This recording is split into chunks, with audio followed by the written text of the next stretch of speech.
Alright, I think it's working.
Alright.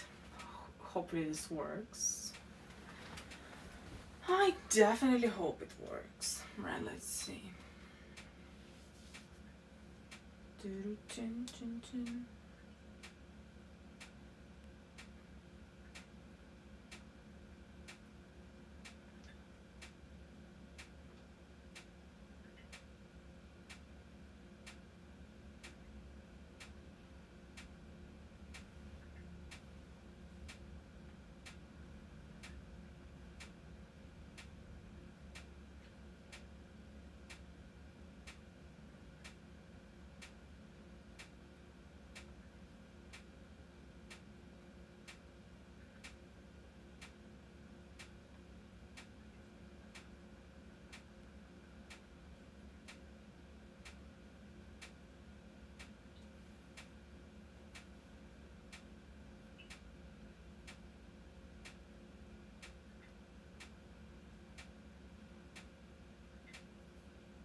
Alright, who's here? Anyone? Is there anyone here?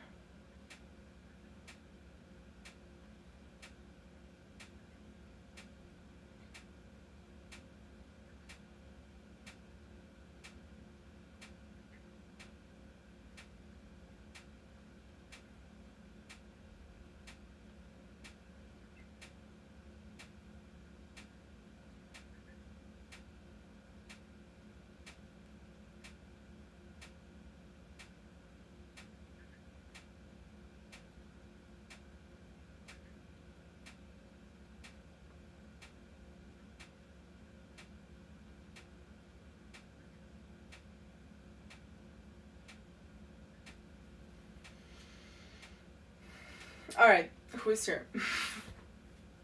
It's going to be a very personal stream, as you know, YouTube is a quiet place for me. If you're lurking, say lurk. Say lurk.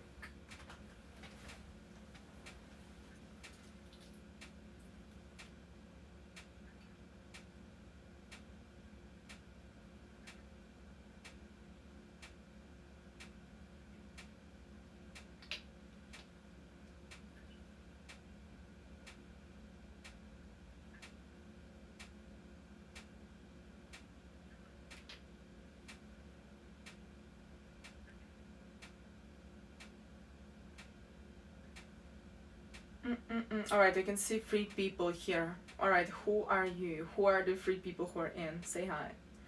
Don't be shy.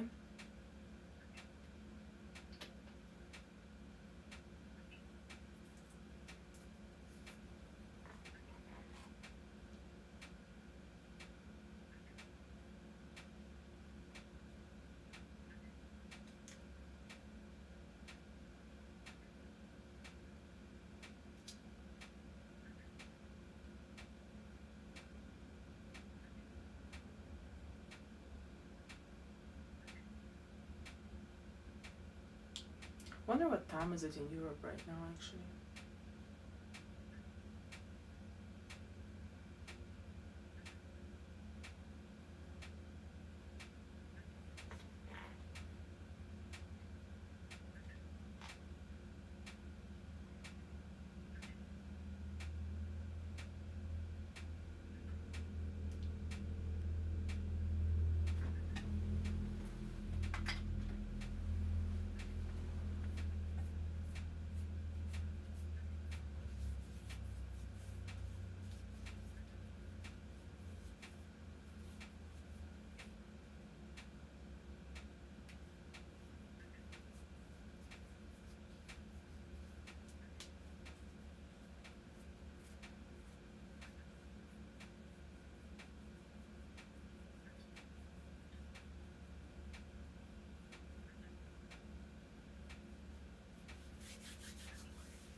Hi David, you're the first. Hello, how are you? Nice to see you.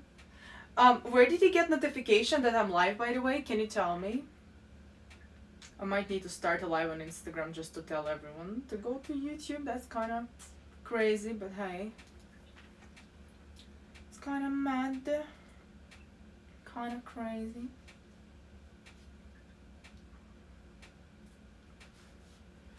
How's life, dude? How is it? Alright, let's just go live on Instagram. Tell everyone I'm live. This is what happens when you change a platform. No one even knows you're streaming. Well, I'm glad you found me, Dave, but you still didn't tell me. You still didn't tell me where did you find the live.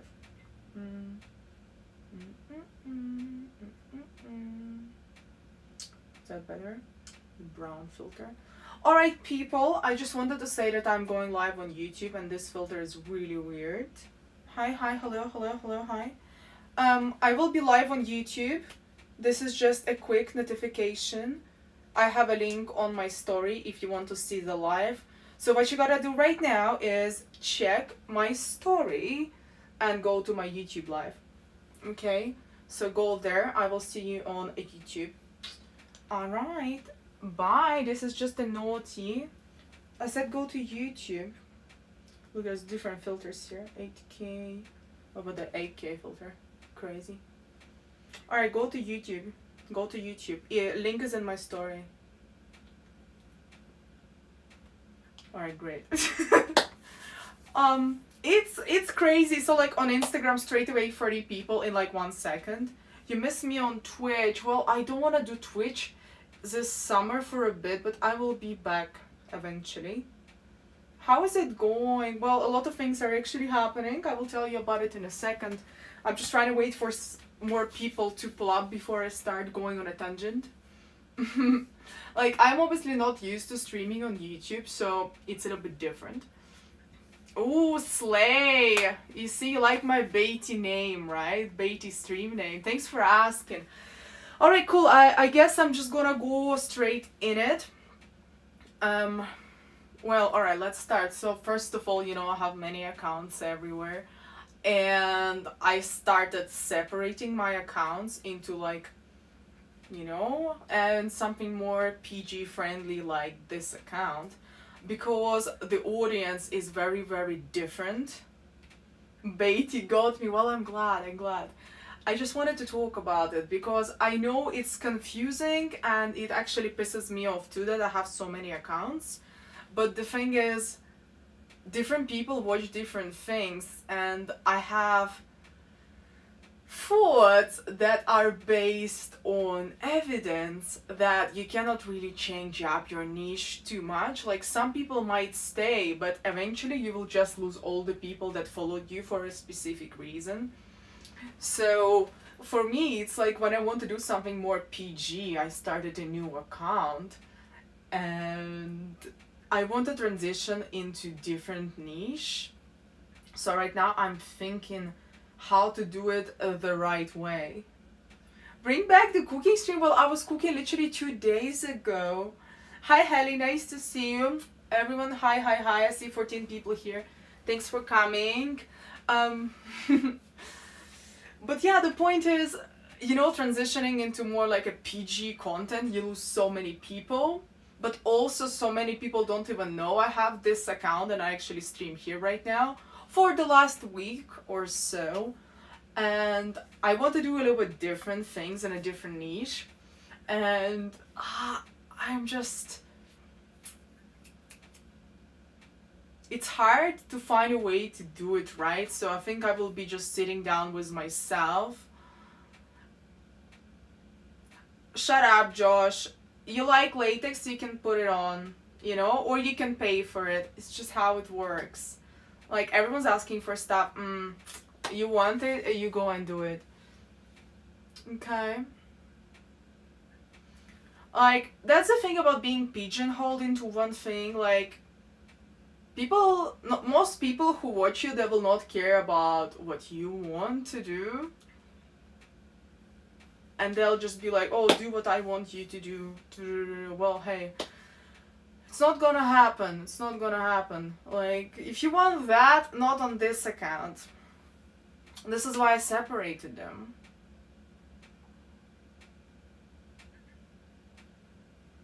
Anna can do everything. She's a chef, a traveler, makeup artist, and a psychologist, and a personal trainer. Oh yeah, talking about this, I've been quite consistent with my gym. Like, look at them gains. Like, a week of gym and I'm already gaining my back muscles back, so that's good. Because I didn't work out for a second. And I was a bit worried because I gained some weight and it was not good. It was not good. Like, I don't like being high weight. Big flex, yeah. Well, I've been quite consistent with my workouts. But I started doing like less arms and more back. Get an RV and be a travel streamer around Europe. You never watched my other things. Well, it's, I don't know how to say. For me, growing my Xtasia TV accounts is extremely hard, but not because I don't know how. It's because I don't want to be growing without a niche, so I can get lots of views from doing like reaction content or whatever, but I don't really, like, I know it's trash content, and even if I gain like lots of people from that, the question is how many people would actually be interested in stuff I'm interested in. So it's a little bit of a paradox. More views and more attention, does it actually lead to peace, and does it actually leave you being in that state that you want to be, right?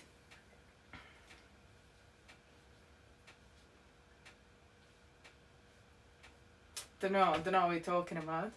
I don't know, just join my Discord and find out if you want to know. There's a link in description. So you can see everything I'm doing, which is hell a lot of things.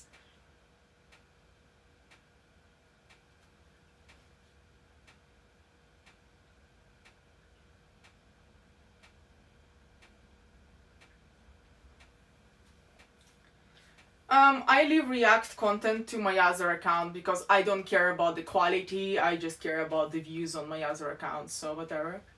So my point is, a lot of people think, oh, more views is good. Not always. Like, if I start doing React content on Xtasia TV, it will get me followers, but my question is, if I just do like viral video reactions, it will give me lots of people from different walks of life, and it's not exactly targeted audience. So if I want to transition into music, which I want to do, okay, you probably know this already, it's just gonna be like, do I need to swap an account again? The way the algorithm works, it pigeonholes you into a specific category, and then it starts showing your content to that specific category of people. So if those are the guys who like blonde girls who are half naked, it will probably put me in that category. The question is, do I want to be in that category? The answer is no. So then you're like, okay, if I'm not just a blonde girl, which category I want to be in? And then you start making content in this niche, and then you gotta do more. So potentially with Xtasia TV, I need to do reaction content for that specific niche, so that could potentially work. So what you're talking about right now is, oh crap, I think I have a parcel, give me a second.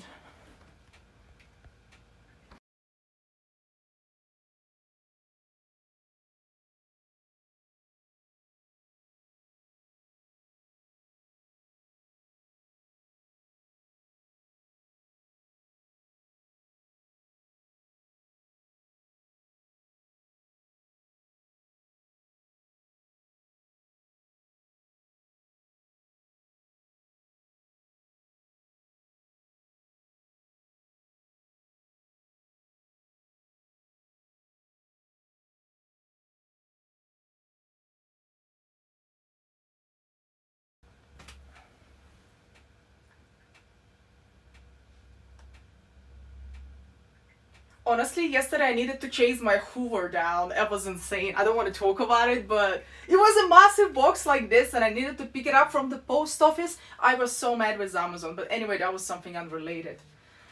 So what you're talking about, this is what girls do in those niches, if you know what I mean. They just infiltrate a male dominated niche and they start making content for the views. Again, it does work in that specific niche. It doesn't work for people like me who want to do something completely different that's just not men related per se. Do you know what I mean, or do I need to tell it a little bit more direct? Josh, you don't understand what I'm talking about at all? I think you're confused.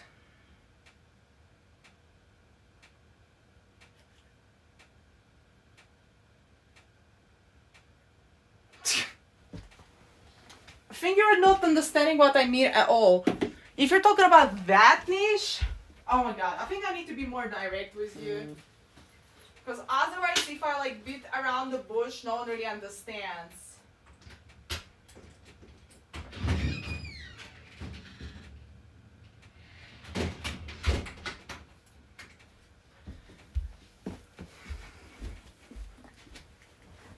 Alright, I'm gonna explain it to everyone like you're 5 right now. So, let's say you have an account that only cares about the views, because obviously the more eyes you get, the more people will get converted, right? Do you know what I'm talking about? Like Supercar Blondie, for example. Like, she doesn't do this kind of stuff, but if she did, that would be a valid way to get those views. You can do comedy content, you can infiltrate male dominated niches, like whatever you say earlier. What did you mention? Car shows, intellectual shit and all that, whatever. So it really works well with funneling people when you don't care about the quality. Does it make sense? So if you're in those niches, how can I call it so I don't get like flagged? What's her name? I don't know. Give me a name like Sophie Rain or something. Bob House. I don't know. If you're like Bob House, that works. I guess everyone knows what I'm talking about. So if you're doing stuff like Bob House, you just cared about the views. Doesn't matter of the quality. The more views, the more people get funneled to your content, right? But my thing is, I'm not talking about this right now. Who is Bob House? Oh my god. I don't know, Bonnie Blue.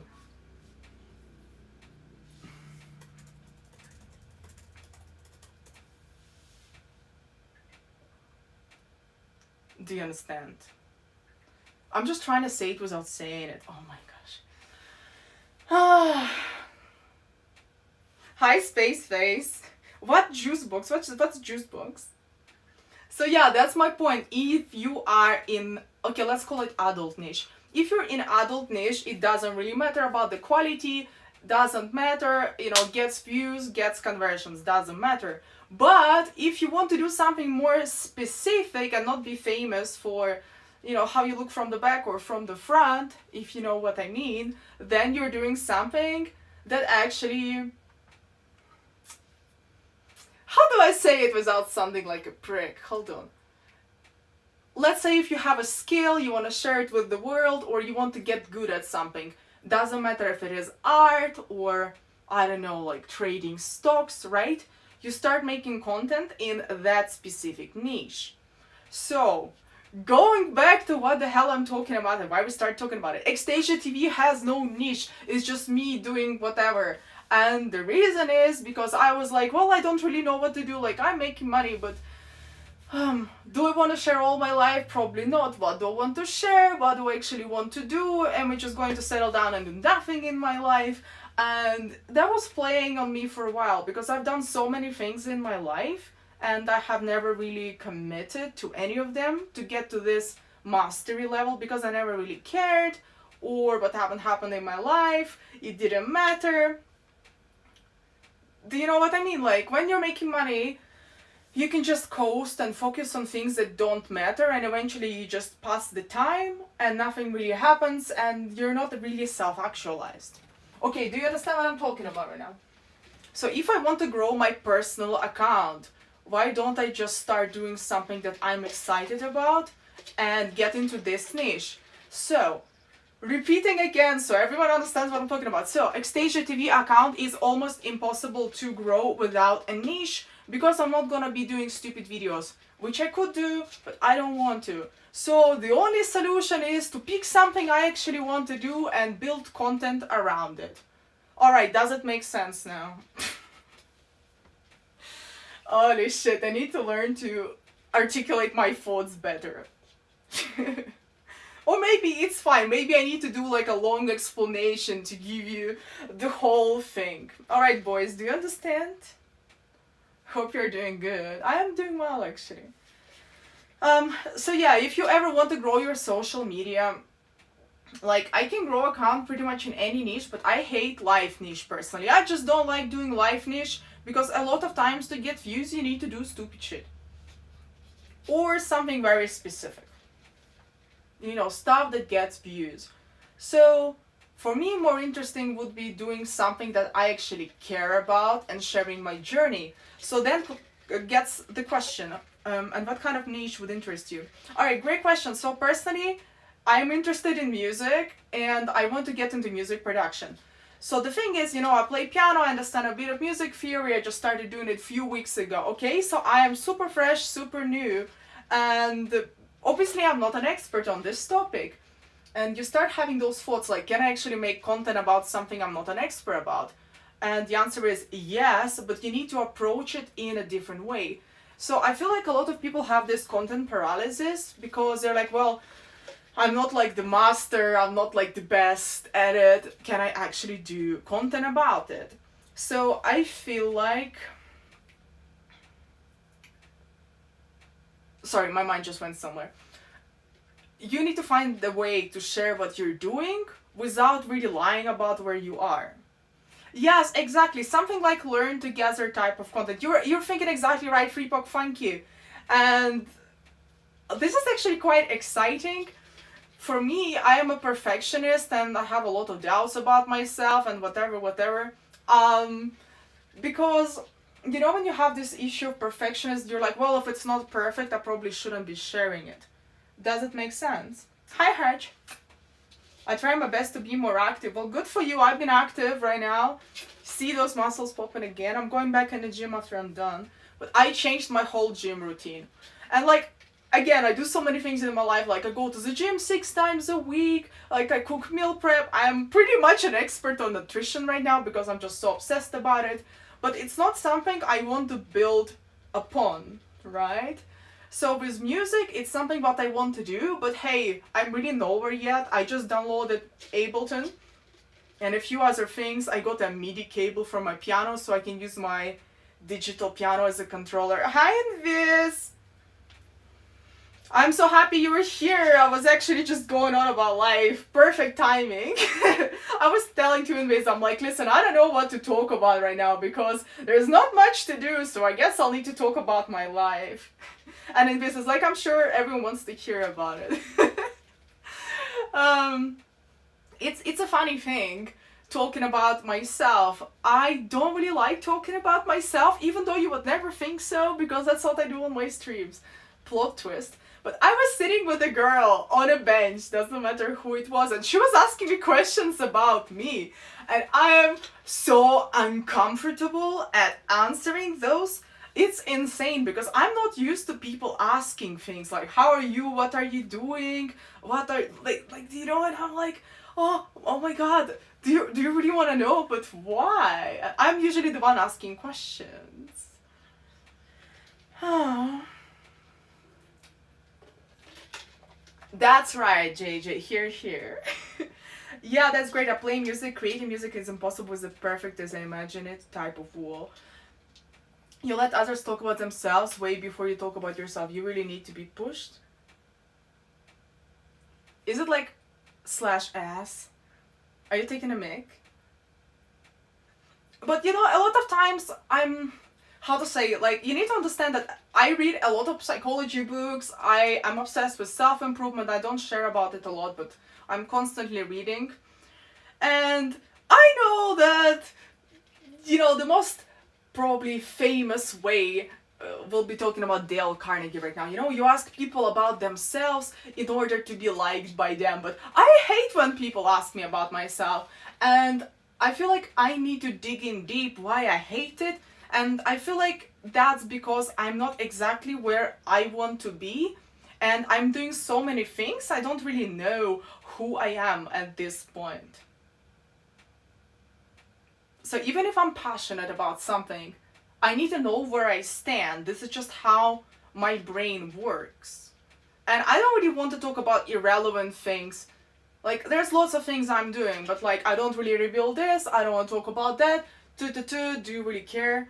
And then I'm like, well, let me just say as least as possible and let's talk about you.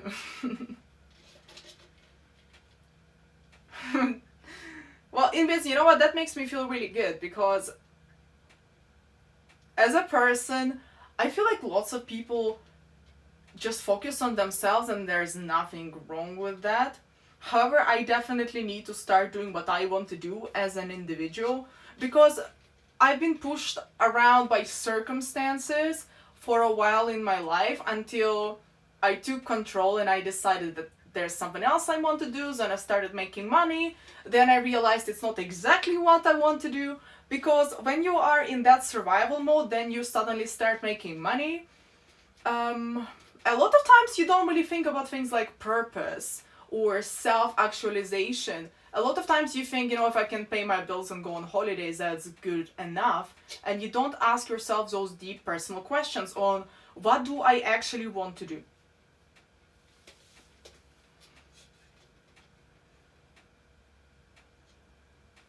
Aw, Josh. I'm just a very private person. I don't know, probably no one thinks so, but I keep things to myself. And even my family, I don't really tell them because I need to process it myself until I reveal the information. And I think streaming kind of helps me talking about myself. But I can definitely be better at, you know, putting it kind of, how do you say it? Articulating my thoughts, okay? So, by the way, who is a mod here? Do we have mods in the chat or is it automatic? But guys, I'm actually really happy you're here. It's a cozy place. I'm glad you're here, honestly. I guess you see notification on Discord, but I don't really know.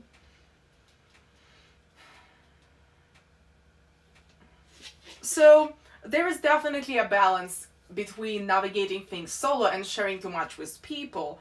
And I truly believe that you don't need to share too much. However, a healthy discussion is always good. Like, I don't need to know someone else's opinion about something I want to do, but if I need advice, I will ask.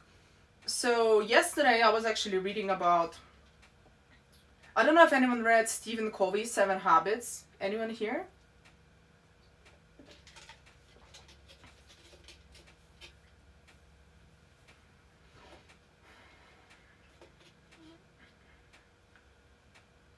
So I definitely want to say one thing. You shouldn't talk to people too much because you shouldn't be swayed with your internal opinions. You need to have that internal focus and you need to make sure that what you think is what you feel. And you want to do what you want to do, not because someone else said something. So if I need advice about something specific, I will probably go to someone who definitely knows what they're talking about. Like, I personally don't need much emotional support. Yeah, I don't think I do.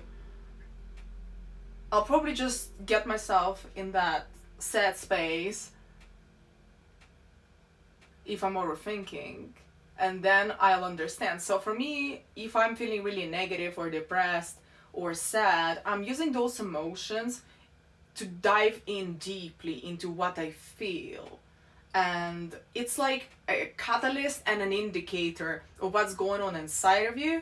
So if you're angry or if you're sad about something, you actually need to ask yourself, why? Why am I feeling like this? Right?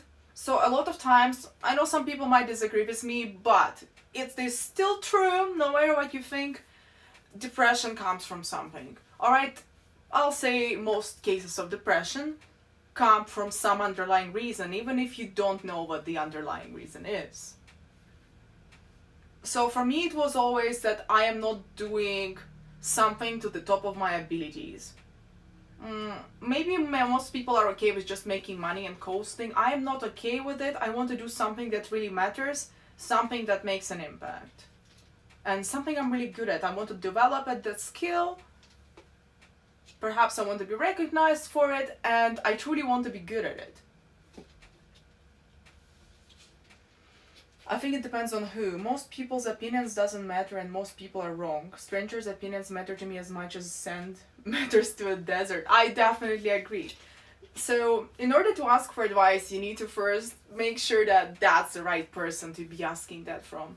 Because some people have their own motivations, and a lot of people see life from a different perspective. That's true, Josh. Absolutely, that definitely can work.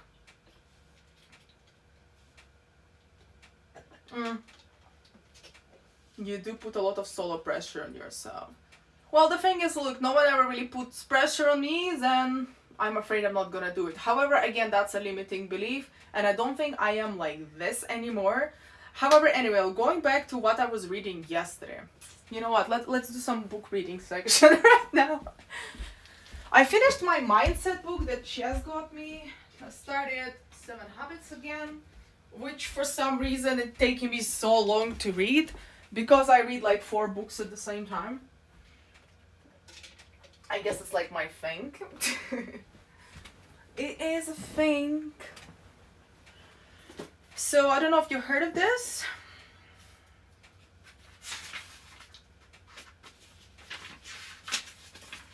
Right, let me find. So it's a time management matrix. Okay, I'm just gonna be having some notes here. So in life, you have activities that are urgent and important, not urgent and important, not important and urgent, and not urgent and not important.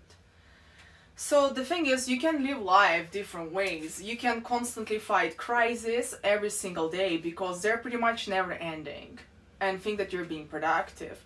You can fight crises and watch TV because you're so exhausted. You can build relationships with people.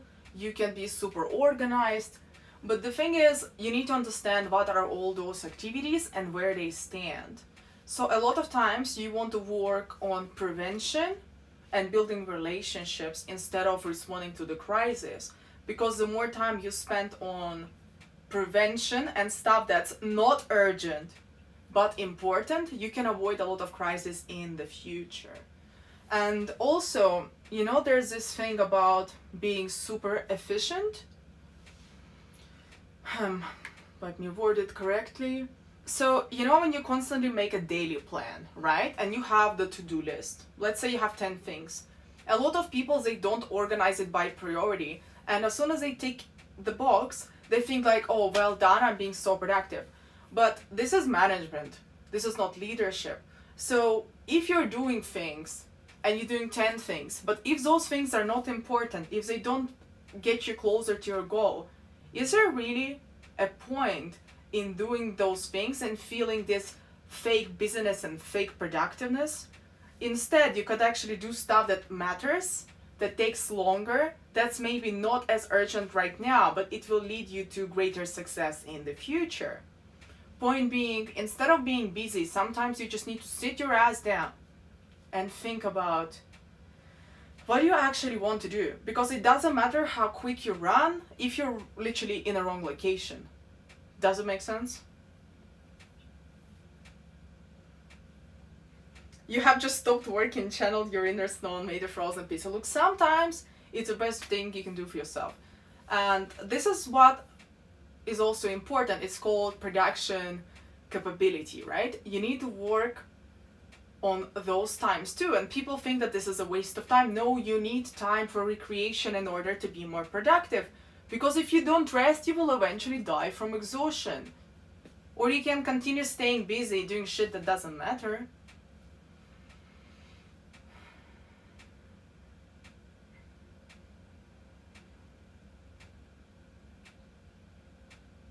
Like when we spoke the other day, we both often work better with a deadline. That deadline adrenaline bit being on the edge like that all the time can't be healthy. Alright, so this is a good point. I was telling Josh some time ago, a few days ago, about hold on, let me remember the name without checking my notes. Was it Pygmalion effect? Let me check. Or was it Parkinson's law? I think it was Parkinson's law. Yeah, Parkinson's law. So Parkinson's law basically means that your work expands to whatever time you allocate for it. Basically, it means if someone gives you 2 months to complete a presentation, it will take you 2 months. If someone gives you 2 hours, you'll probably get it done in 2 hours. Yes, the quality will definitely differ, but the whole point is, if you have this deadline, you will always have your work take that time. Which pretty much means if you allocate less time into producing result, you will be a lot quicker. And it doesn't necessarily mean that you will be on that edge. It can actually be relaxing, but sometimes you just gotta get it done. It doesn't matter your house will burn tomorrow, but if you allocate 2 hours to something that doesn't need to take too long, it won't take this long. Yes, definitely in this 80-20 rule, one of my favorites, this is a Pareto principle, which basically applies to many things in life. Let's say 20% of your time spent overall will amount to 80% of your results. Or it can also mean 20% of all your clients will account for 80% of your income. I actually really love this rule as well, and it definitely applies. So a lot of times when you plan your life, it is recommended to plan by weeks. And this is actually very interesting, which I haven't been doing. Alright, let me get a coffee. By the way, I might have a flu, so if I'm breathing a bit weirdly, I might have influenza B. Let's not talk about this. It's going around right now. So, in terms of planning, right? Planning by week. And the question is why? Because when you plan by week, what really helps is to write your goals in terms of your focus, right? What are you actually focusing? What is important in your life? Not just urgent crisis activities. Because crisis activities, they will suck you up and they will spit you out, and you'll not have time for things that really matter. Hi Multium, nice to see you. Hi Zed. So you see, in this is super enlightened. I love that about him. Absolutely love it. So exactly, so in terms of a week, and let's say you say, well, my priorities is to be healthy, so I will be going to the gym. My priority is to work on something I want to do in the future. Let's say I want to be a music producer, so I'll say, I'll need to work on my music stuff, and I'll need to go to the gym, and third one, I'll still need to make money, so I need that to be done. And then you see those 3 goals, and then you plan. And every time you plan your day, you remember what are your most important things. There's no point being busy for the sake of it. And I've noticed it in many people and myself, which I'm trying to eradicate. There are many things to do always. You need to clean your house, you need to wash your dishes, you need to cook your meals, you need to pick up shit from the post office, your phone is ringing, I don't know, your computer needs cleaning up, your clothes needs to get picked up from a dry cleaners. And all those things, they're not really important, but you can think that they're urgent. So instead of getting distracted by this or your WhatsApp messages, I personally just put it on don't disturb, and I get shit done that really matters. So let's say your priority is being healthy and working on your future. Let's say it's music production, right? The first thing you do when you wake up is those most important things. So the hardest things, the most important things should be done first, because then you will have time for all those other things, because you've got to put first things first. Otherwise, you will be like a hamster in a wheel. You'll be busy, exhausted, full of anxiety, and you will never do stuff that matters. Busy is also a lifestyle. Most people are busy due to poor time management, 100%, and this is something extremely important. time management, right? People think time management is being on time, right? But people who know, like you in this, they know it's all about priorities. You need to set priorities. And most people are really bad at it. So there was actually some research done about really successful people in their companies and successful performers in the companies. So, okay, let's play this game. Don't Google it. Don't Google it. What do you think is two most important things for someone to be the best performer in the company or be like the best CEO? Two things.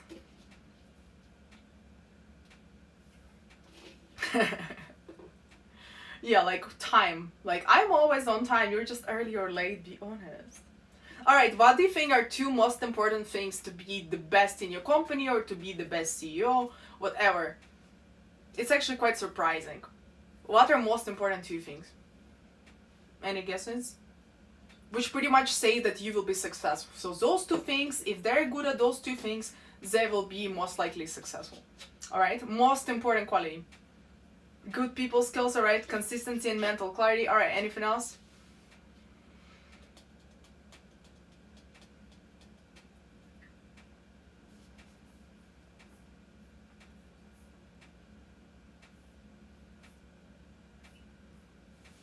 All good answers, you know, that's what most people think. Good people skills, you know, saying what they're gonna do, good fundamental knowledge about your business does. Alright, so the real answer is, it's actually going to be quite surprising. Let me just fix that. It's going to be a little surprising, but prioritizing things that needs to be done and doing them quickly. So determining what are your most important goals right now are at any given moment, executing it, and they oh my god, my English, executing and getting it done quick, getting it completed. So knowing what to do and getting it done quick. So those two things, you're good at those two things, you'll be amazing at whatever you do. If you can understand what is actually the most important thing to complete right now, whatever problem or whatever thing is doing, and you execute and you get it done quick. The most important. And it just further highlights how important are priorities. Yes, priority and speed. 100%. You get a sticker in this.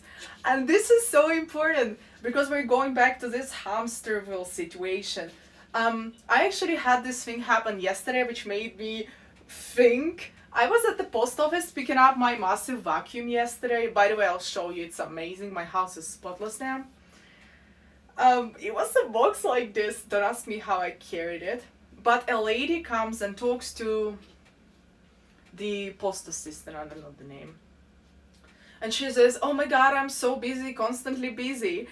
And the post lady is responding, "Look, life's too short to be busy." She was right about that. And the lady says, "Well, you know, being busy is how I get things done." And I was just thinking about what we talked about with Josh some days ago, right?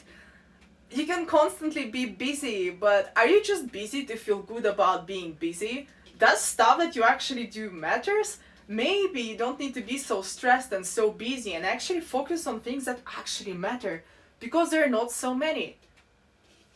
There are not so many.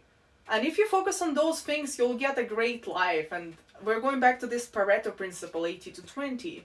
20% of your efforts will amount for 80% of your results. So maybe you should just stop running around and decide what is important, what is not important, what you can delegate, what you actually don't even need to do.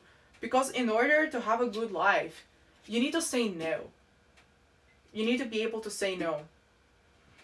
And the only way you can actually say no to things is when you know what you're doing all this for. You need to have this internal compass, that personal statement. You need to be value driven, but you need to know your values. And this is why, again, it doesn't matter how quick you're checking your to-do list. What's the point if your to-do list doesn't matter? It does not matter. So sit your ass down and think what you want from your life and build your weekly plan upon it. Exactly, Josh. Being busy just to feel productive. You're not productive, you're delusional, and most people are in this. Yeah. For most people with ADHD, prioritizing things is hell on earth. 100%. It is very, very, very hard. But the thing with ADHD, it is not the end of it. You just need to know what the hell you're doing. And ADHD doesn't mean you're damned for the rest of eternity. And a lot of times, whatever you think you have, what you might have or might not have, it becomes a self-fulfilling prophecy.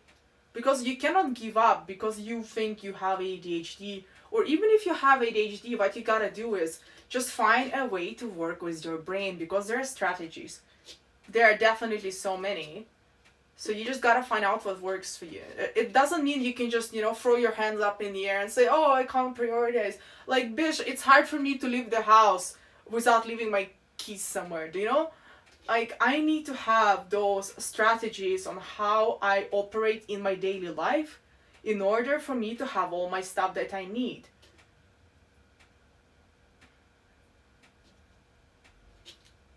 Like, I talked about it before. Like, I don't know who knows about this, but my brain potentially works a little bit differently.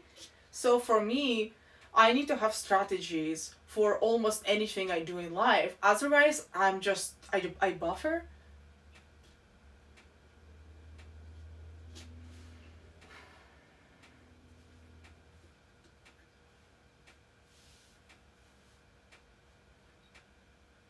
I swear, Josh, you're so right. Most organizational tools end up making shit harder to organize because they just make you put everything that's not important on your to-do list.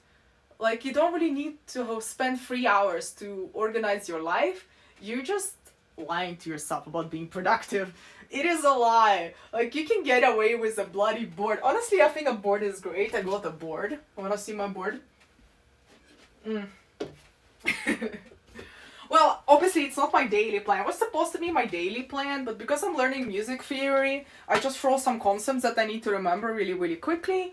So pretend it's not 7th chords or diatonic chords of major scales here, but pretend it's your weekly goals. You put your 3 main goals on your board, and then when you plan your day, you put those most important things first. Bang. Amazing. And if you have a doctor's appointment, just put it on your calendar. You don't need to have 5 apps for it. Okay? You don't need to gamify your life. Like, you don't need to.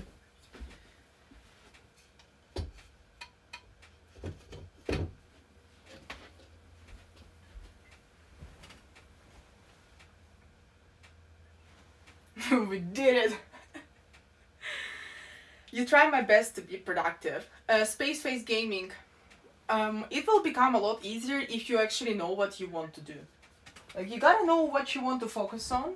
Write your goals for the week. Like, not your goals, because I think that might sway in the wrong direction.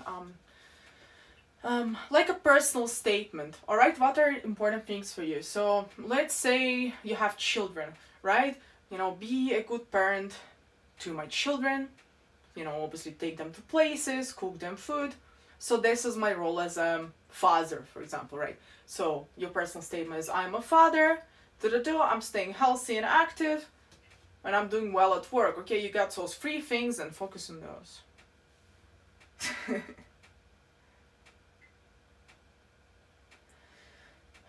Decluttering tools end up creating more clutter. Yeah, just clean your room. You don't need a declutter tool.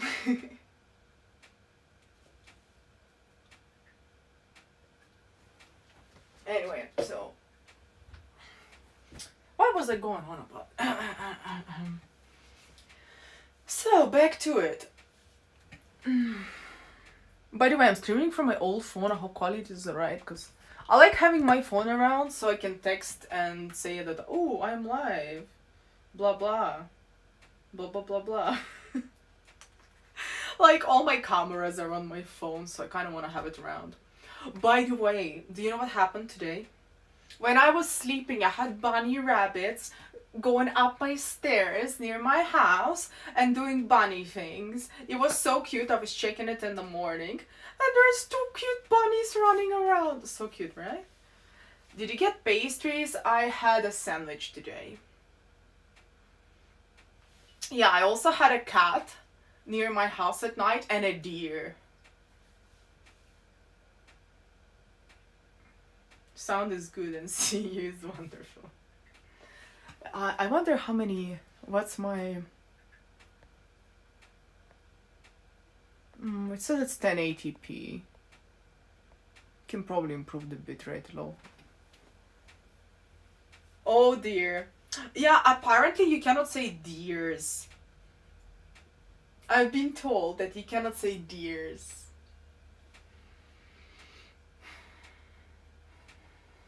Oh, they were so cute, right? I know. They are so cute, the bunnies. I can't.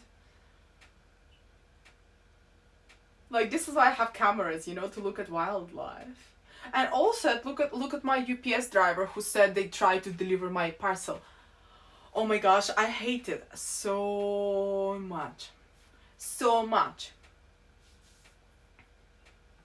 You know when they say they try to deliver your parcel, but they never tried? They have never been anywhere close to your house.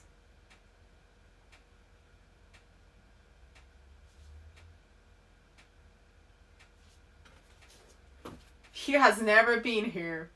We tried to deliver your parcel. So then I needed to walk myself to the post office and take my new vacuum cleaner. Who wants to see my new vacuum cleaner?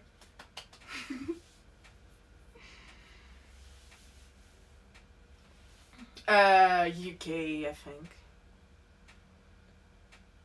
But I don't know, my food once got left at the bottom of stairs and the guy just like threw my bottles. He broke a bag with my expensive coconut water. It was like £10 a bottle.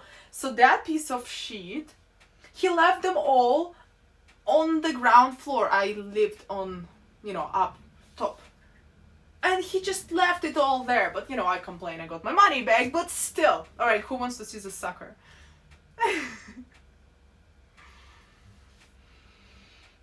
In US, if there is a big parcel, they just don't bother. They say, oh, well, you know, we don't want to do anything. Pick it up from the post office. Yeah.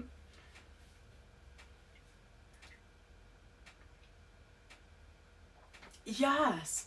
No, they deliver small things, but when it's big things, they do not. Alright, let's go to Instagram for 30 seconds and say everyone that I'm live. It actually helps, I think.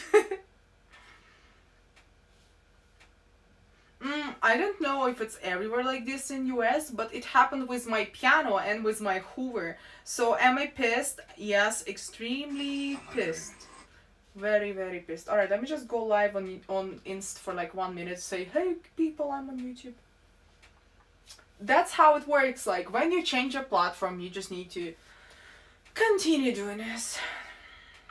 I hate the stupid filters though. Why does it look so shitty?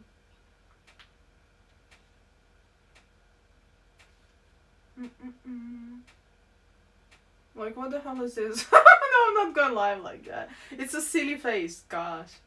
I wish I could show you, I just can't turn around,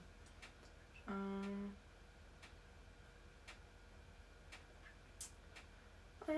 Alright, is there anything that looks normal? Like a normal filter? Yeah, they didn't deliver your water? Like, how could they do that to you? Oh, what am I doing? Honestly, I'm such a boomer sometimes.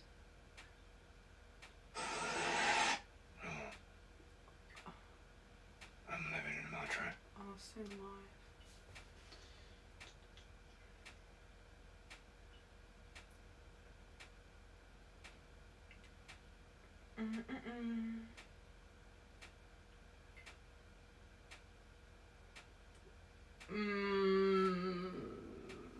What? Alright, I don't care. I just chose whatever filter that will be looking weird. They did deliver. They probably hated you though, right? Hey Bosslet, how are you?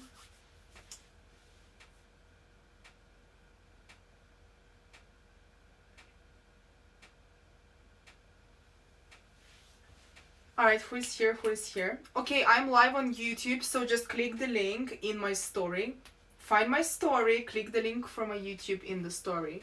I'm going to be doing a YouTube live.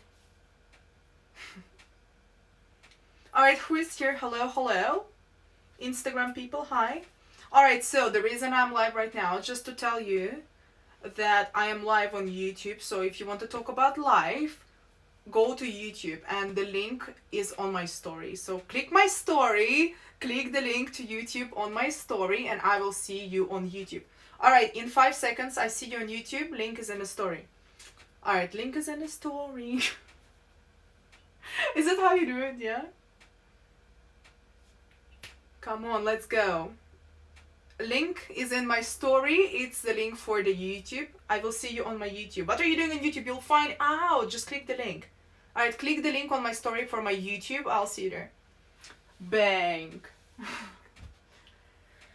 Where is the link? I was just sending it on Instagram. You know what I need to do? I need to probably try doing like a code word. You know when someone DMs you YouTube, you can send them a link automatically. Yeah, so I made it. I made a story. It's in your story, yeah. So I don't think that's too efficient. Why are you not streaming on Twitch? I'm just taking a break from Twitch for summer because I want to do more YouTube. So I thought that if I train all of you to go to YouTube, you'll start watching my vlogs that I'll be making. It is quite hard moving people from Twitch to YouTube apparently, so I kind of need to train you. Plus, I might want to eventually move to YouTube. We'll see about this. It's been a bit mad with some stuff recently, you know? Alright, hi everyone, welcome to this thoughtful stream on YouTube. Am I going to add that Burning Man vlog? Oh my gosh. You don't understand how bad this vlog was. Like, everyone's telling about it, but like, I need to blur like half of it. I don't know. I don't think I ever will. I think this vlog is lost in space. What do you mean, please? There's barely any videos of me because no one wanted to make any videos. I was making videos of everyone else. So the vlog would be literally Burning Man without me.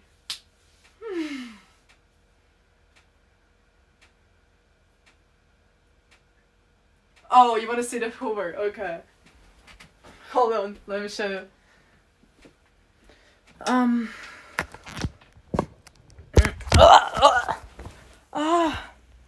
Alright, hold on.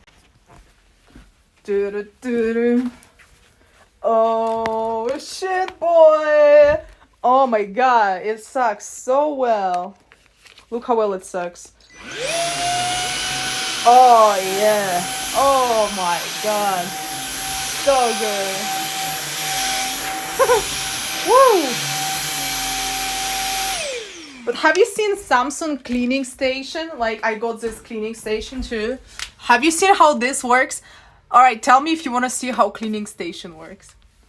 You don't even know, but you want to see it. You don't even know about it, but you want to see it. I'm telling you. The best suck of the day, right? A homemade Vice documentary. Wow. Alright, tell me if you want to see the cleaning station.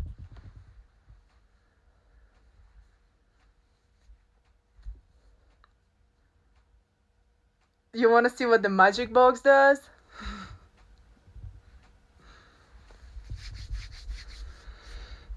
Space face, love you.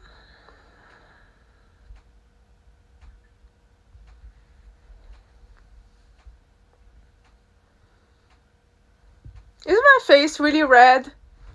I've been using some crazy cream now that apparently should help. We'll see if it works. Anyway, let's see what the magic box does, okay? And I don't mean the piano. Almost fell. Alright, so wait. I need my tripod. So by the way, while I'm at it, you see this hole? This is a MIDI hole right here. So I will be able to use this thing as a controller. Can't wait. Can't wait. Right, let's go. Okay, are you ready for that? Shoot! Hold on, let me just make sure I don't dox myself.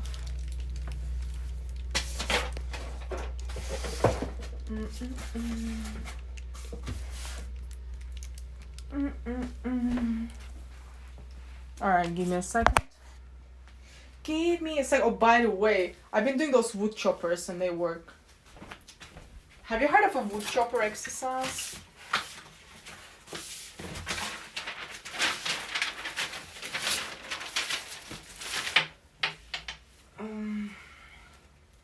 One sec.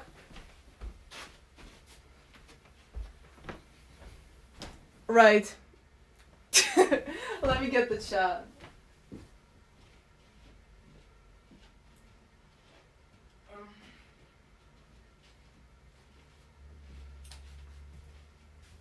For Guitar Hero, no, for Ableton. US Cosmetics. I didn't say I'm using cosmetics. I'm using a prescription. We'll see if it works. I don't know. Like, is my face less red? I got no idea. But like, you know, I'll have this stupid shit and my face is red. Really annoying. Looks bomb. I only did it twice, bro. Twice. It's like when you... I'll show you now, when you do like cable, right? From up to down, like a... Yeah, shit really worked. Like, I'm impressed. I am impressed. You know? So you see my back, yeah? Poke. Yeah, boys. Alright, let's see what that magic box is.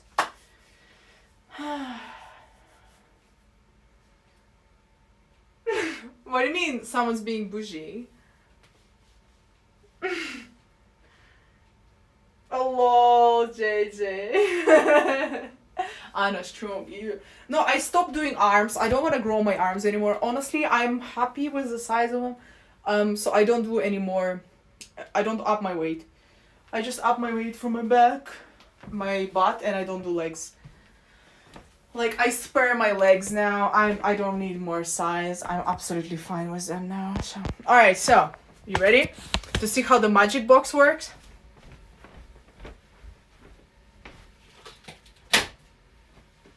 Alright, get ready for this. Are you ready, boys? Because it's about to happen. Oh shit, bro.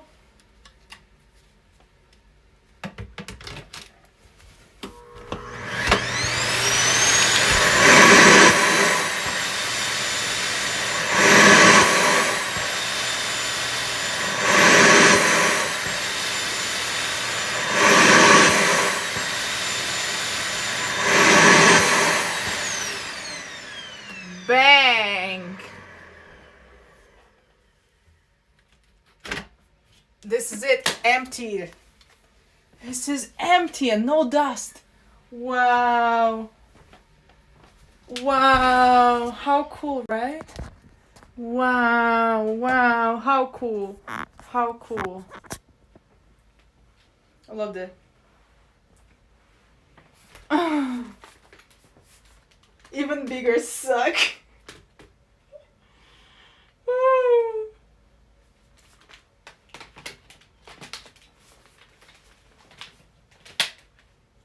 So anyway, that was great, I think, and I love it. I hoovered everything last night. I was so excited. I couldn't wait till it charges. I sucked everything I could with it. But yeah, what do you think of cleaning station? Kinda nifty. Nah? What do you say? Yay or nay?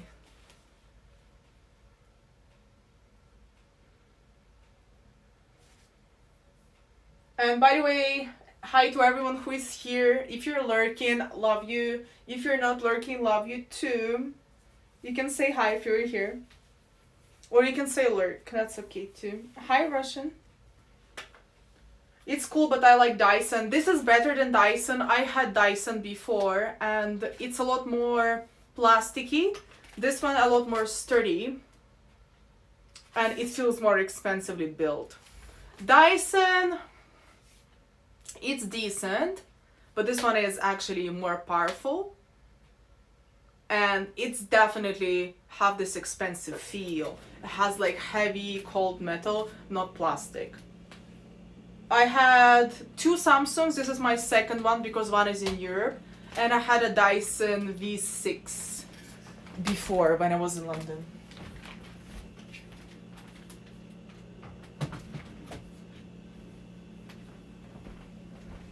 So like you cannot say, oh, I like Dyson if you haven't really used both. I went to the store, I tried sucking things off the floor. I have done it all. It is light enough. Like if you think the Hoover is heavy, you need to go back in the gym. So V15 or something, I'm sure it's good. Personally, I prefer this one from what I've tried, but I haven't tried specifically V15. So I don't know. A lot of times with Dyson, they kind of inflate the price for what it gives. So why do you have a Miele as well? What's the point? Is it like for, with a cord, so you don't run out of juice? Which one do you have, Josh?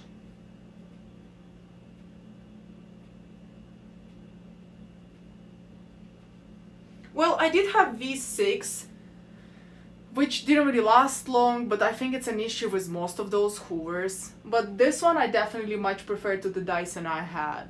Plus, I've been doing some testing in stores in the UK, and just having it in my hand and seeing how it feels. I don't like things that feel flimsy. You know when you take something in your hand and it just feels cheap? I don't like that.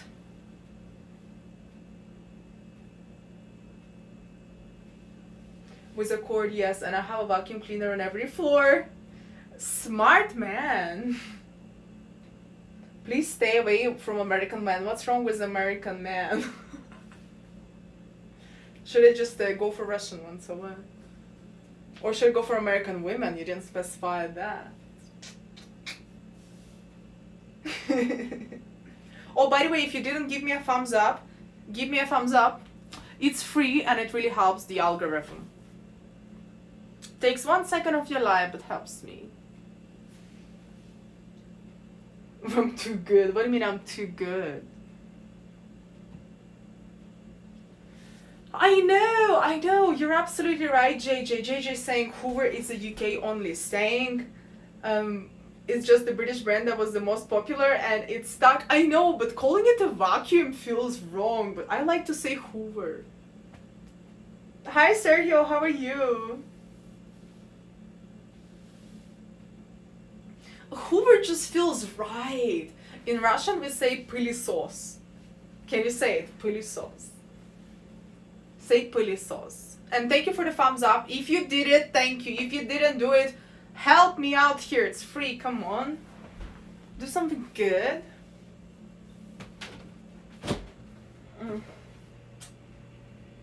Oh no! This is not Gatorlyte Zero. Shite. Alright, whatever. This is not really good for you, but it has electrolytes, so I like it. Hi Thomas, is it the female specker? High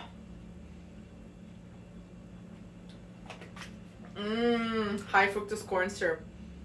Actually it has sugar. Joke's on you. It's 50 calories per bottle, which is not terrible. I wish there was none. And there's also stevia, so, you know. No, this is James. Oh, shit.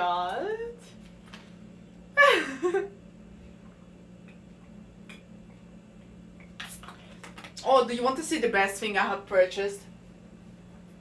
Ever? You want to see the best thing ever I have purchased?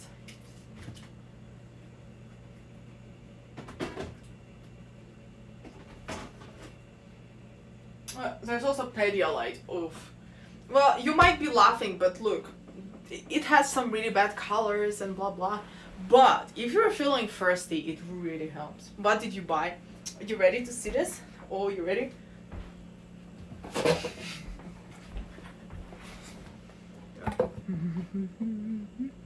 I can't live without this. Like, I don't know, I barely made it till now. You know what this is, right? Oh, yeah, boy.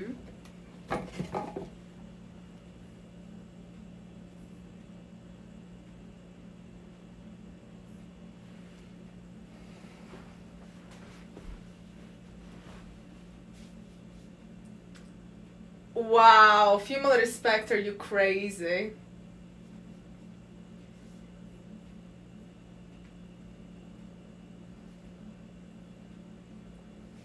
Haven't tried Japanese toilet, but so far in my experience, this is the best. Do you hate Americans, Russian period? Be honest, what the heck? Yeah, showering! Specific places. Like, I don't know how people live without this, because if you don't have this in your home, you are losing. Okay? If you want to be winning, this is what you get immediately. Like, I don't care where your money goes, stop it. You need to stop eating, buy this. This is more important than eating, sleeping.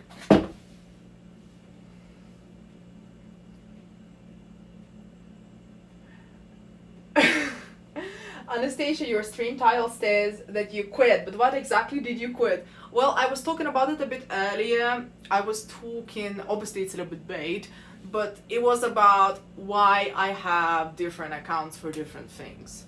Why I separate Xtasia TV from my other accounts.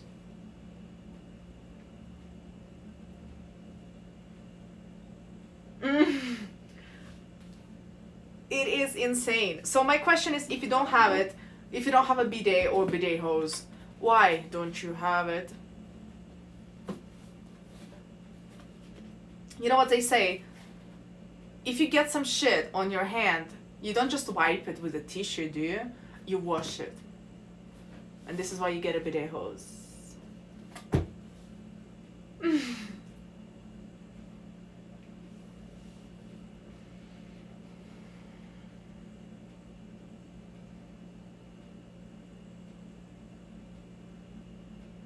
Sloppy joes are nice, but you need to eat bread. I mean, I could probably try doing this.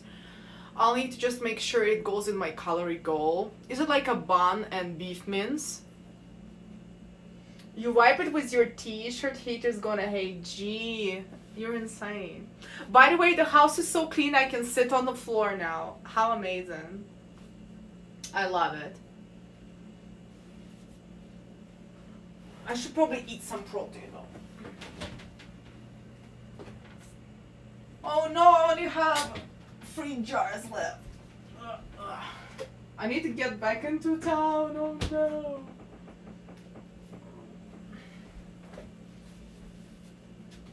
Oh, by the way, Invis, you want to see my ice cream?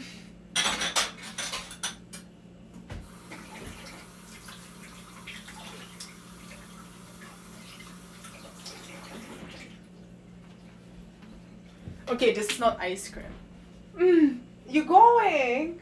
You gotta eat my pizza and play games with friends. It was wonderful to see you again. You as well. Thank you for coming, saying hi. Alright, let me show you the ice cream before you leave.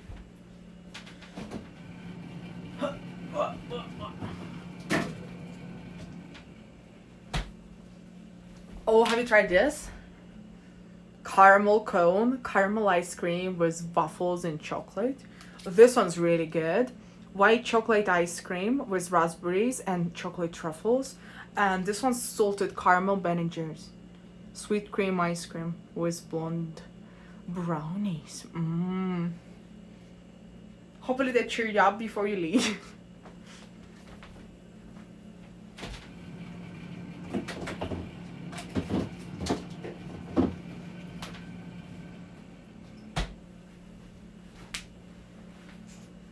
The white one? Which one's the white one?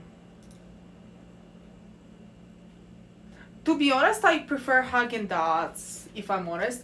But Ben & Jerry's a lot of times have more fun flavors. How many calories per day are you eating? I'm cutting at the moment, so I'm doing around 1700. So I'm losing quite well on 1700 calories. I mean, I aim for 1650, but it's more like 1750. White chocolate and raspberries. Yes, that's my favorite. I mean, look, I wish I could send it to you, but... Hi Dido, Maze want to drink milk.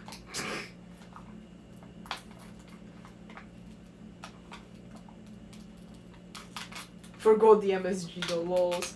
Well, look, I don't mind if you eat a little bit of MSG, as long as you eat your protein, just because you're annoying me when you don't eat protein.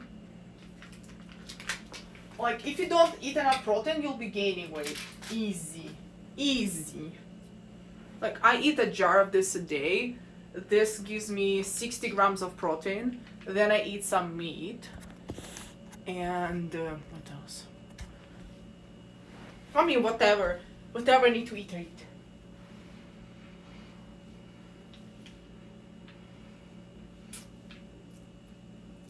Invis, you're better than me. You actually have a Hoover at every floor, so...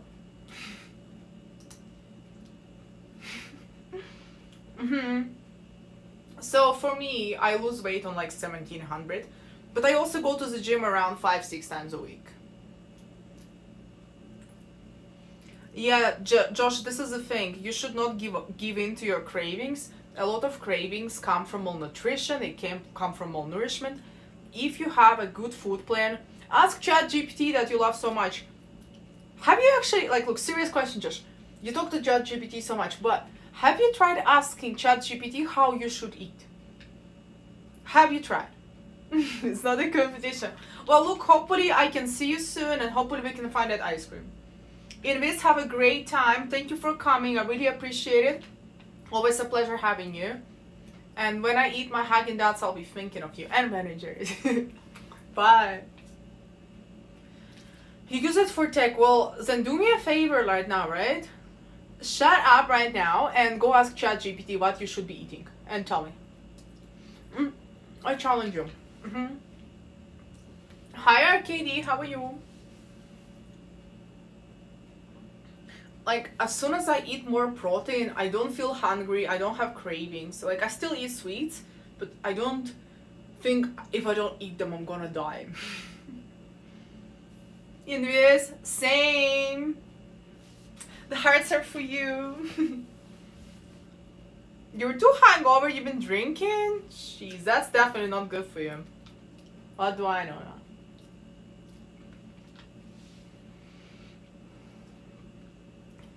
But yes, everyone who is in the chat, if you're lurking or not, I'm glad you're here and listening to me rambling about things.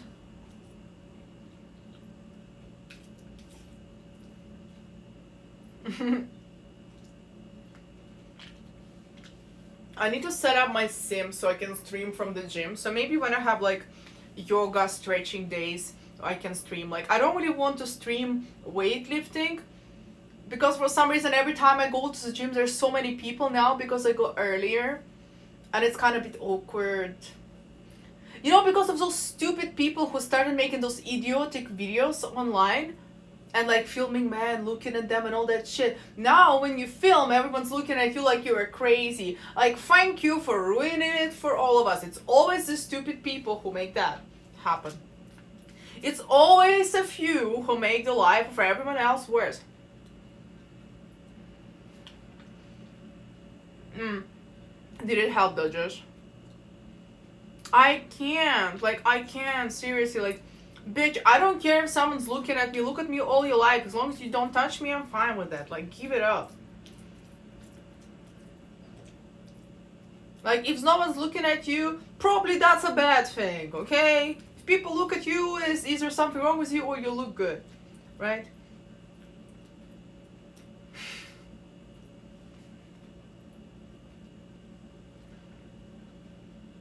Plot twist, people can look at you for a variety of reasons. They might be checking your forms, they might be thinking of their life, they just might be blinking and staring at you for no reason and thinking about their girlfriend or lunch or their dog.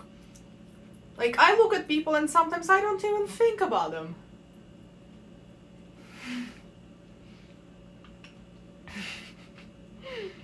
Nah, same thing.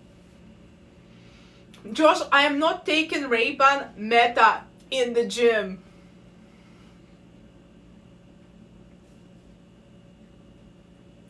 Can you actually stream 1080 from them? Like, bro, Like, I just think it's even weirder if someone found out I'm using Ray-Ban Meta in the gyms than just filming myself. It's cottage cheese. Super, super high protein. If you are struggling to get your protein, eat a jar of this. It's like 35% of my protein intake for the day. So my diet is like, I eat some crap for breakfast, I eat in a bakery and I get a coffee. So I might have like a sandwich or a muffin and a coffee. Then for lunch, I usually have this or have it after lunch. I also have chicken, potato, butter, cabbage salad, fruits, and ice cream. That's pretty much my diet. Zen, full zen, yeah. But look, I'm losing weight consistently, which is great. Trying to shred here. I want to see what's my perfect weight is. We'll see. You know. Yes, pistachio ice cream is the best. Bosled, you know. Bosled knows. It looks like a gross texture. Josh, you are a gross texture, okay? It's not hard to lose weight, but Josh, in your situation, I already told you what I know is true. So you lost weight, but it wasn't because of your discipline. It wasn't, look, it's a hard pill to swallow, but it wasn't your good habits. It wasn't your gym, really. It was medically induced. So you might have lost weight. This is actually very important. Like if you use supplements or Manjaro or Ozempic, right? You don't develop those good habits. And a lot of people, like how many people gain that weight back when they get off it? Because they actually don't know how to lose weight or how to maintain it. And because you don't develop those good habits, as soon as you're off it, you're not just going through insane cravings because you're malnourished. You also don't have that food plan. You don't know what you're doing, and people gain that weight back. So if you don't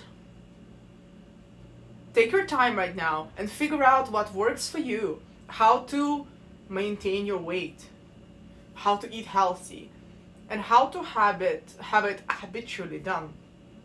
It needs to be your lifestyle. If it's not your lifestyle, you will gain this weight back because you've never done it yet.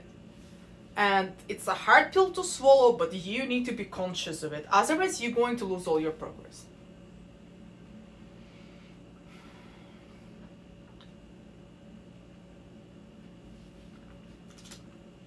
Like, you know, I can gain weight, I can lose it. For me, it's not a problem. But again, because I've done it so many times and I've done it naturally, and I don't even gain this much, like maybe 5 kgs there and back.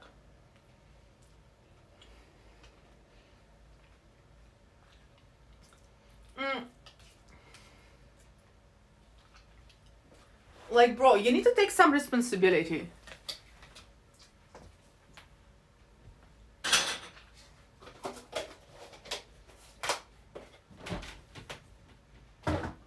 Like, seriously. Alright, let me move to another room.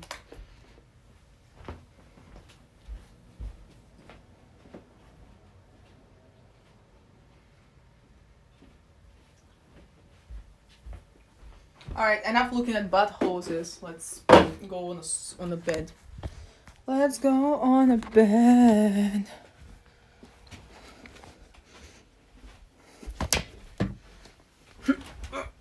Right. So, welcome back.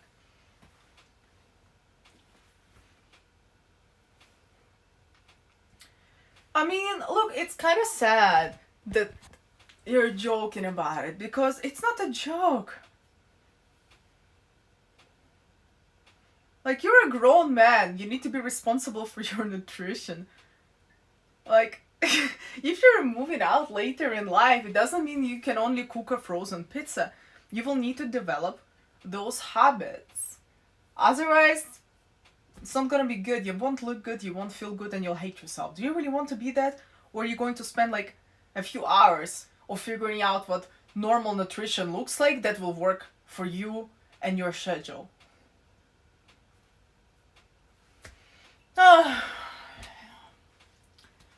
Like, I can tell you, look, from my even experience, going to the gym, right? I could never combine a program for myself, and I was always relying on other people to give me a program. it was a PT, it was a program I bought on Instagram, and a lot of times I just didn't want to figure it out on my own because I was too lazy, I didn't want to spend time. I was like, why can't I just outsource it to someone and make them do the work for me? Well, the thing is, because I've never done it on my own, my program was pretty much never aligned with my goals. And right now, when I got back in the gym, I didn't even know what the heck I'm doing. Because everything I was doing was with a personal trainer who literally set everything up for me and told me how to do things. So I wasn't really self reliant. So it took me a few hours every single day just to figure out my form, my new program, my goals, and set it all up for myself. But the point is, now I can actually go to any gym and do stuff that I know how to do, stuff that's aligned with my goals, stuff that I know which is good for me, stuff that works, and not just doing something from trainers. Like a lot of times, most of the times actually, they don't know as much as you can find out with the research. Like a lot of exercises I was doing, for example, were growing muscles I don't really want to grow. And it's probably not going to happen to you. Like, I don't think anyone in this chat wants small arms, but for me, like, I didn't want to grow arms, so I was spending too much time on my arms when I should have been focusing on my back. For example, you know, I do have a nice shoulder now, but hey.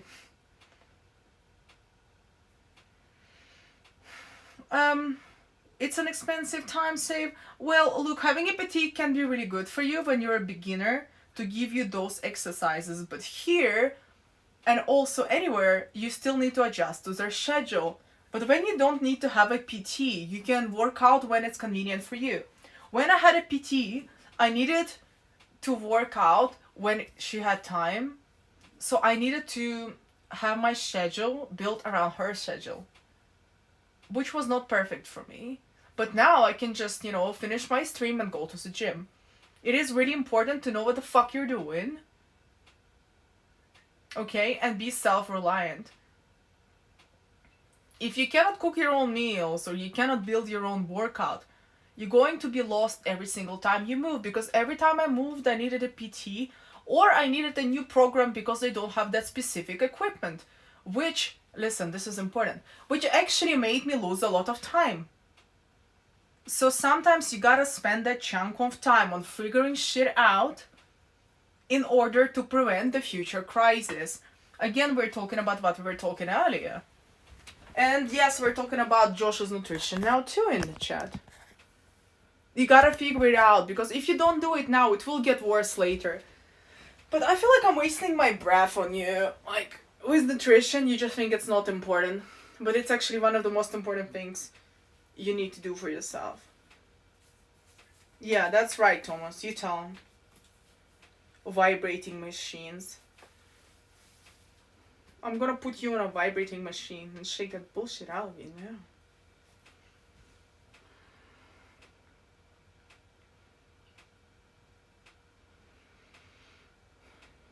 But still, my point still stands. I feel like you're cherry picking lots of things I'm saying.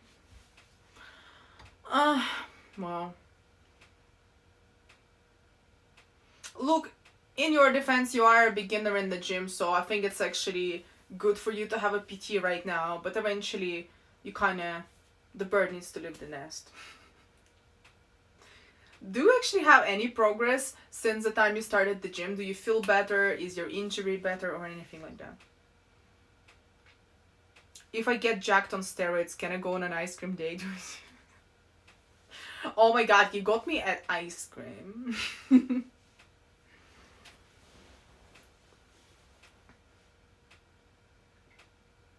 I can hear the water drops. Drop. What is it? What is it? By the way, we should go back to the previous topic and talk about myself again, because you can hear it? Okay, it means there is a problem.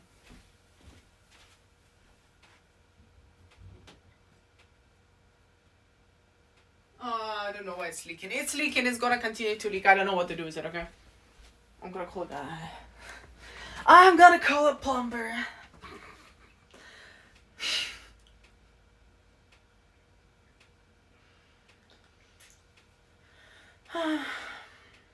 I'm sorry, but my tap is leaking. Could you help me fix it? So it's not wet anymore.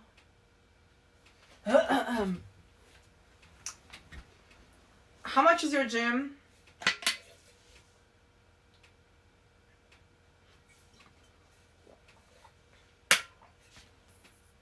Hmm?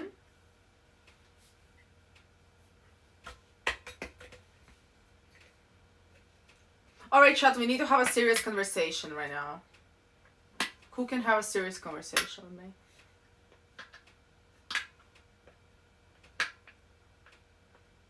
Serious conversation. Seriously. Serious conversation. How much do you pay for PT? Hi Farhan, how are you? Okay, you're ready? Okay, who's ready for a serious conversation? You're all here. Okay, great. Oh, well, alright, let's talk. Let's talk seriously. Let's talk seriously. By the way, if you think my hair is dirty, it's because I'm going to sauna. It's nicely oiled right now. Plus I work out 6 days a week, okay? It gets dirty straight away.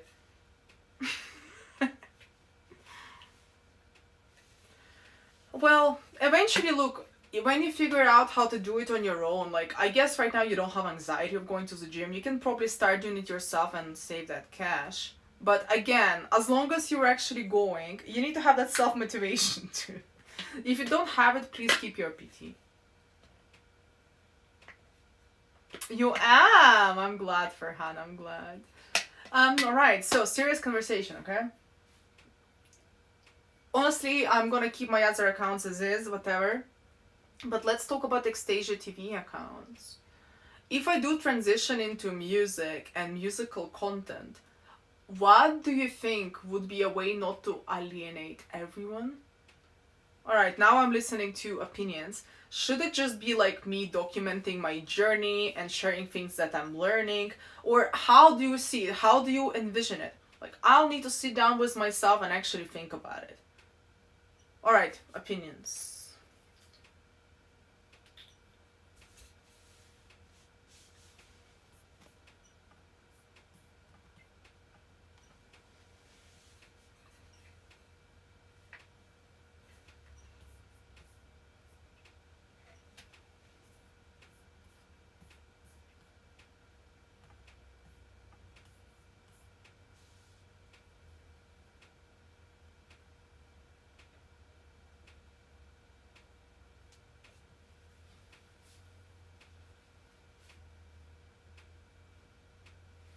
And silence.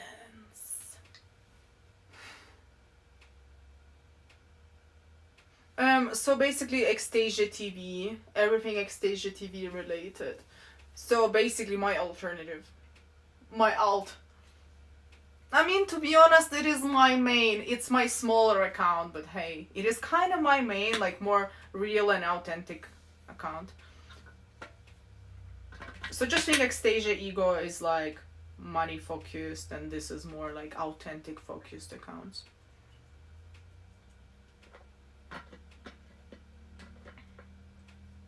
Behind the scenes? What do you mean? What do you mean by this, Farhan? You're not a music producer? So my question is, how can I talk about it within the boundaries of my life to make it still interesting for you? I feel like eventually I will alienate some people, but I feel like some people will stay if I integrate it into live content. Alright, tell me if I'm wrong.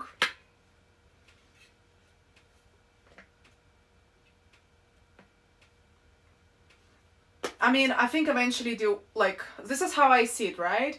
I should probably slowly change niche on Xtasia TV accounts, like to dive in, maybe learn with me, what my journey is looking like, and kind of transition from that live to more music related content, but still have a lot of live stuff and behind the scenes stuff.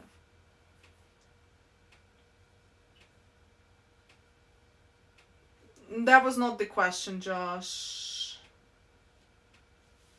I'm talking just about this specific area. Sync chat messages. Like, I didn't ask you, is it going to be hard for me to mix the two? Like, I've been mixing the two anyway, I just haven't really done much on the other account.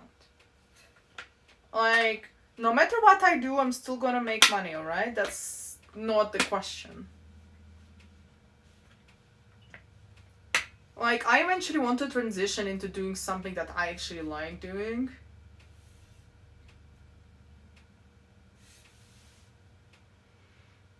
Have you ever done market research on what gets more user interaction and views? I will be actually doing it today or tomorrow, as I don't really talk about it much, but I pretty much know how all this shit works in terms of account growth. Like, I can pretty much grow account in any niche, but I do not like doing live niches. I like proficiency niches, like, let's say, music, business, self-improvement, I don't know, whatever my other accounts are, like, I can grow those. The other question is how much effort I put into this. And yeah, I want to put more effort into this. So I need to have that plan, I need to have that niche, and I can find out exactly what gets views. And the trick is to find that sweet spot. What gets views, but what I like doing, right? We're talking about... Is it Eisenhower Matrix? Jesus, I don't even remember in English.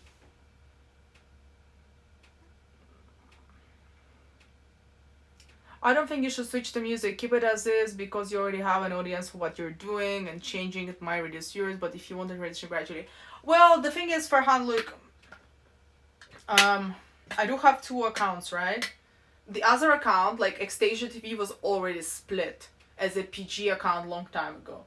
So at the moment, Xtasia TV is just me doing stuff. There is no niche. So I don't feel like I'm going to lose anything. Like, if you care about my life, this is kind of sort of my life. But other stuff stays other stuff. Like, we're separating all this. It's already been separated for like, what, half a year now? Sing chat messages. Yeah, singing, yes, too. Not as a priority right now, but I will be.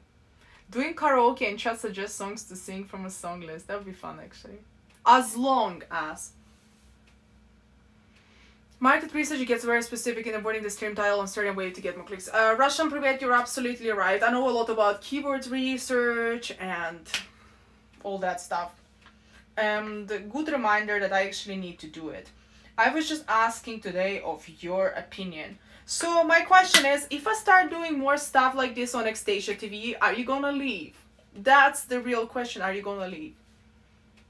I noticed you bought a vacuum. How long are you staying in US? I'm staying for all summer, so I needed a good vacuum. I couldn't be using a piece of that was here. And, you know, I come here usually every summer, so might as well just have a vacuum.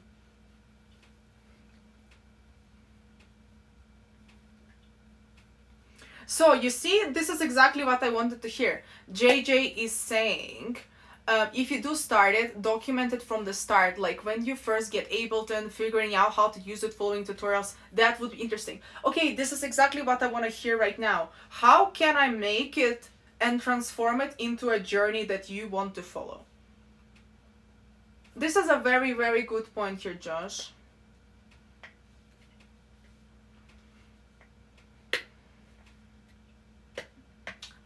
Like, you know, I do have quite big goals with that. I definitely want to produce my first track by the end of summer. And I know it's really, really ambitious because it's already 24th of May and I've never done it before. I have at least 3 monitors if I want.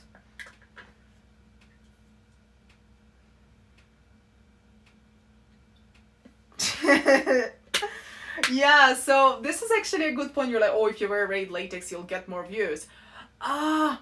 This is a very interesting topic. I was discussing with one of my music producer friends and I was like, oh, look, There is this girl, we're not gonna name names, and she's always half naked at the DJ deck, and she has like 400k followers. But she has no skill whatsoever, okay? All the videos are literally with Instagram music, there's no videos on how she makes transitions, and basically all she got is like being in a little thong in front of a DJ deck, right? And I did send it to my friend and I was like, look, maybe she has a skill, I have no idea, you check it out. He's like, no, she doesn't. I'm like, okay, so my question is, if you are scantily clad, like if you're half naked, but you have a skill, is it going to shoot yourself in the foot?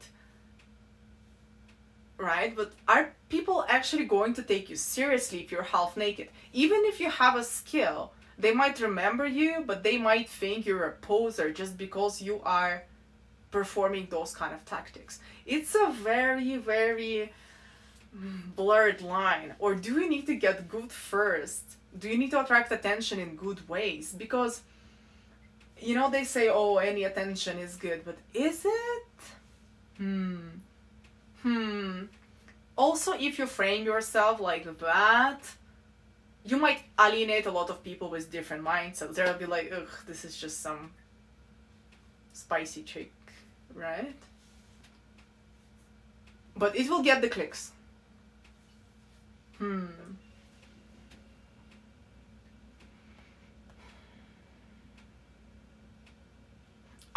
I agree with unique outfits. I think that's a great idea. I was actually thinking about it. How can you make something unique, but so it's not obnoxiously sexy, like you're trying too hard? Like this girl, she was literally in a G-string at the DJ deck, which is, I mean, oh yeah, cool, she looked great, but is she trying to promote her skill or her butt?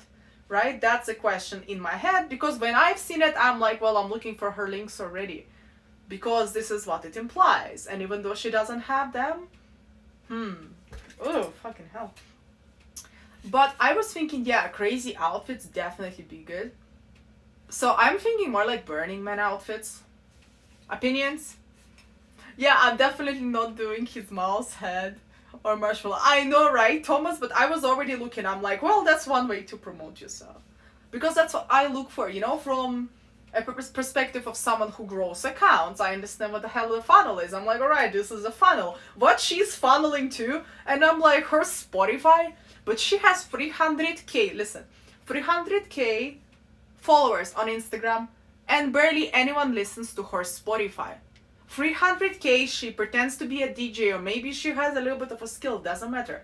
But she's half naked, and no one checks her Spotify. She would probably be making bank on the Blue website, okay? But she funnels them to Spotify, and you know, as someone who grows accounts, I was like, well, that is actually a bit of dissonance. Yeah, I read your mind, or you read mine. Yes, definitely. I like that. I like that. I think that's actually very important.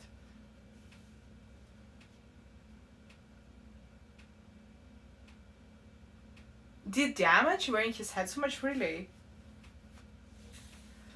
What do you mean?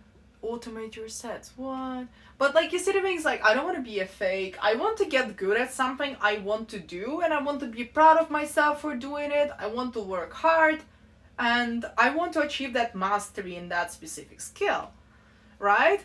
Being a poser, like, I could be a poser on Twitch all I want. Like, I can be a stupid bitch for the views too, but for me, the more I do it, doesn't matter how much money I make, I feel empty. Like, it makes me feel absolutely nothing.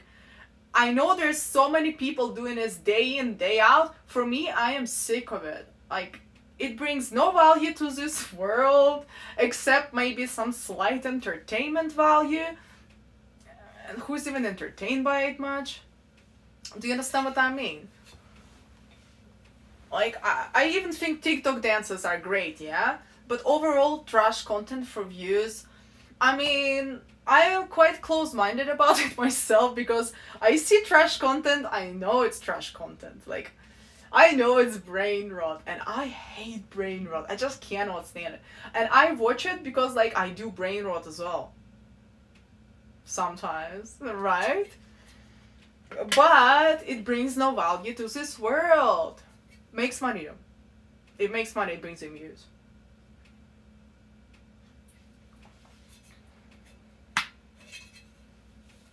Yes, Farhan, you're absolutely right. Views are not everything, and you can kill that image of yourself as a professional. It's like, let me think of an example here. Hmm. Well, even you think, right? Successful singer, right? You don't think of someone half naked, you think someone with a talent, right? So if you see someone half naked, you probably think they're just doing something else, right? It doesn't really match with your idea of it. Like, someone who actually has a talent, they probably don't need to be half naked to bring in the views. And this is most people's thought process. Even if you have the skill. But imagine you're half naked, but you are skilled. You probably will need to work a lot harder to break that, how they say it, break that paradigm of people thinking of you as, a 304, right? Even if you have the skill, you'll need to work so much harder just to prove yourself. I make music in Fruity Loops, and honestly, the biggest thing about being successful from what I've seen is having unique, catchy sound bites in EDM. So, a lot of times, success is mostly marketing. Like, you think about people who are industry plants. If you have a little bit of a talent and you are at least a little bit attractive and you have a lot of money behind you, you can get famous like this. No problem. Like, think about those people who no one ever heard of, and then bang, they're on all the billboards. You never heard of them, but they're everywhere, and their music just gets out there, and you start listening to it. But even if they have a bit of talent, they have a great, I don't know, they have a lot of money, okay, for marketing. They have those people who write them songs, they do everything for them, and bang, they're everywhere. Like, I've seen so many superstars right now who everyone knows about on billboards out of nowhere, never heard of them before, then they're like a big sensation in a month. It is the money behind it. So if you're good at social media and you know how to market yourself and promote yourself, eventually you can get there. Obviously not as easy if someone puts millions behind you, but hey. Like, I like James Hype a lot on YouTube. I don't know if you've seen him, but he makes so much vlogs about his music and he's extremely entertaining. Have you seen the guy, James Hype? And you can actually follow that journey. Honestly, I think I'm gonna have a look what everything he's done and see. So he has 1 million subscribers right now, yeah? But he's sharing like how he makes tracks, he does live streams, he vlogs about where he goes in order to perform, and I think that's really amazing because you can see that person and how they are in real life, kinda. But lots of people who are super famous, like, they don't run their own accounts. Like, I'm 100% sure about it. They probably don't even decide themselves what they're posting. Do they even write their own songs? I don't know. But maybe you make money, maybe you're famous, but do you actually feel good about yourself? Was super entertaining. Deadmau5 in live stream his video production. This is exactly what I say. Like, you kind of want to bring your people close to you, and I think it's really exciting when you have people who care about you, who want to see your progress, and who want to be a part of it. And like, look, you don't care about music production, but somehow because you like this guy, right? You were interested to be there. So why, for example, it was interesting for you? Tell me.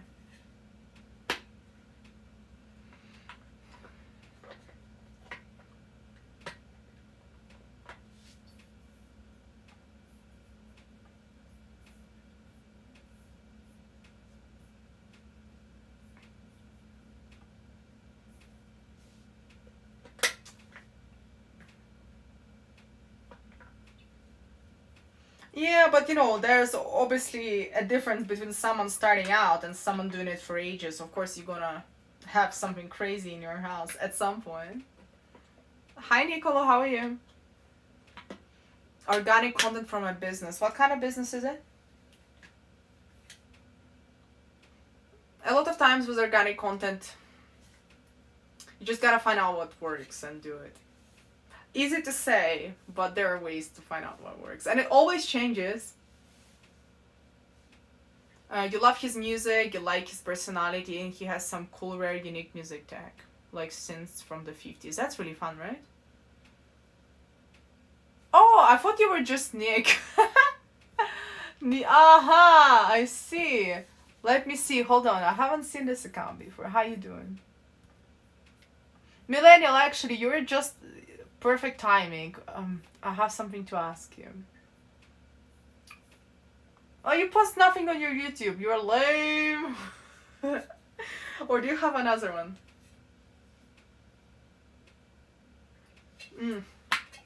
How long am I streaming today? Almost 2 hours. Good, good. Good. You know this meme was, what's his name? Was it not South Park? Family Guy, like, he's opening the curtains. Good.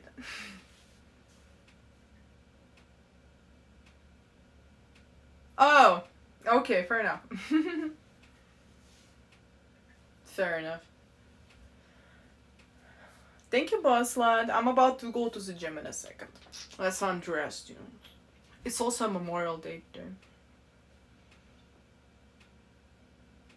Send me a link. Alright, what's the question? Don't worry, I didn't forget. I'm not just trolling. I was asking this. So let's say I want to start my music journey, which is happening. Okay, I downloaded Ableton. It is happening. But my question is, how do you think is a fun way to structure my journey into content? Like how, because obviously I cannot do it yet and I am learning.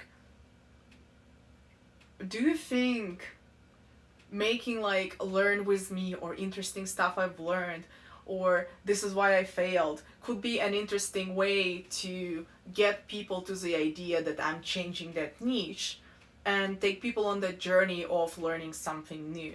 Because I think if I word it right, it can be really exciting because, you know, like I'm not 15 and I'm starting something not so early. Perhaps getting people on this journey can be very eye-opening and motivating because I feel like it's hard to start something new and be a nobody who knows nothing. But how should I kind of frame it? Anyway, it's hard to put it in a question, but I think you understand what I'm talking about.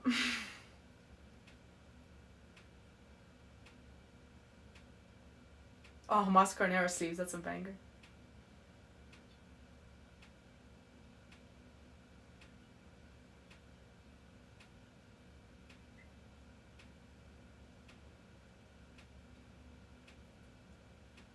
Jermaine Johnson, wow, you're so smart at, visual hooks. Hey, look at you.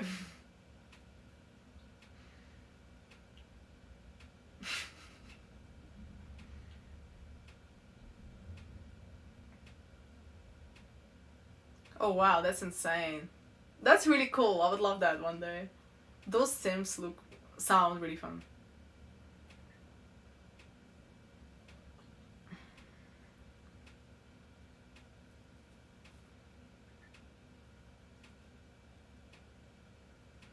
So Millennial was saying that this is how I failed could be definitely interesting because many people can see themselves in what happened to you.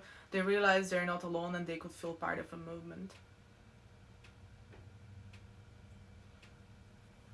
So do you agree that I can frame it somehow interesting? Because, you know, there's like a little voice in my head who's like, well, you don't know how to do it, you probably shouldn't make content about it. But I'm interested in it and I'm willing to learn and share what I learn and share what I did right and what I done wrong. And basically my point is I want to make music content, but I know I cannot really teach people from the mastery perspective, but perhaps I can teach someone on what didn't work for me or what worked for me or share my journey or take people on that journey from zero to hero. Anyway, I need opinions. Let me get my Gatorade.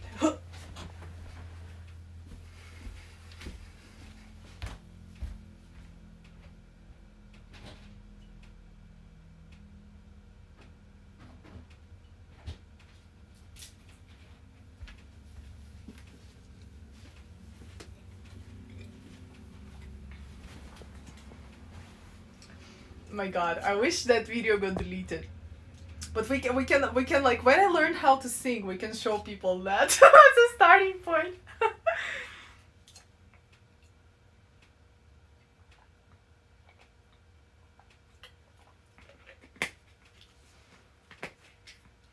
Oh, I've seen that one. I've seen that one, Jay. I think it could be interesting. Yeah, I also show yourself really motivated in what you do. Express it from your honest point of view. Don't fake it all. Internet's full of fake people. No need. 100%, like, that's the whole point. I don't like being fake. I don't like faking it. I hate lying. Do you know what I mean? Like, as a person, I crave authenticity. I even hate clickbait. I'm not gonna lie, but the whole point is I don't want to be faking it. I would rather be honest, but I just need to find that angle in which I can deliver that result.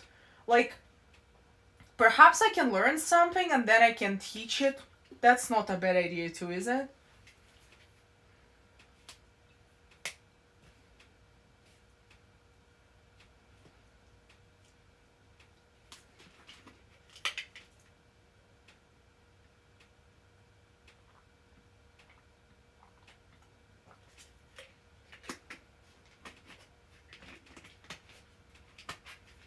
Let me see what I have to do in the gym today.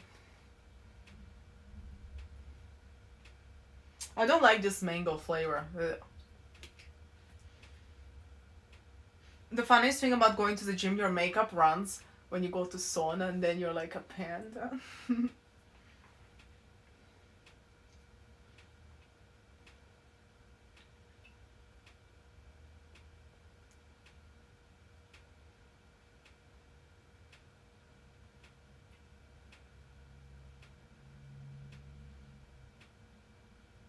Sounds like you need a mentor.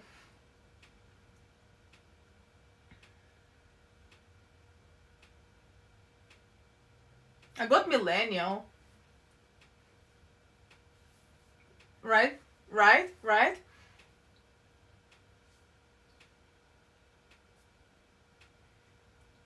Yeah, that's what I was thinking. And I appreciate your opinion because, you know, as someone who does social media, for me, I need to figure out the angle.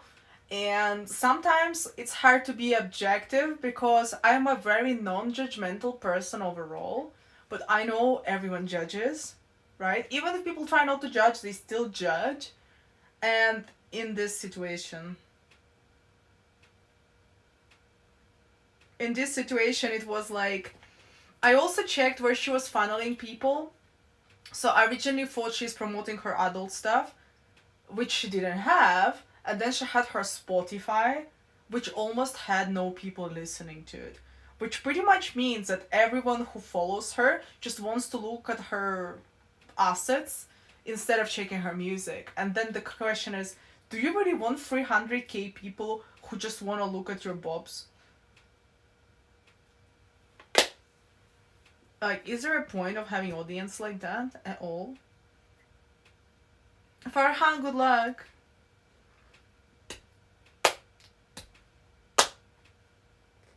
Bye. Yeah, it is a paradox. More views doesn't mean more money sometimes. You can get 3 million followers and be poor. Like, I know people like that. They have so many followers, they make less money than me. Like, really? Like, what are you doing, bro?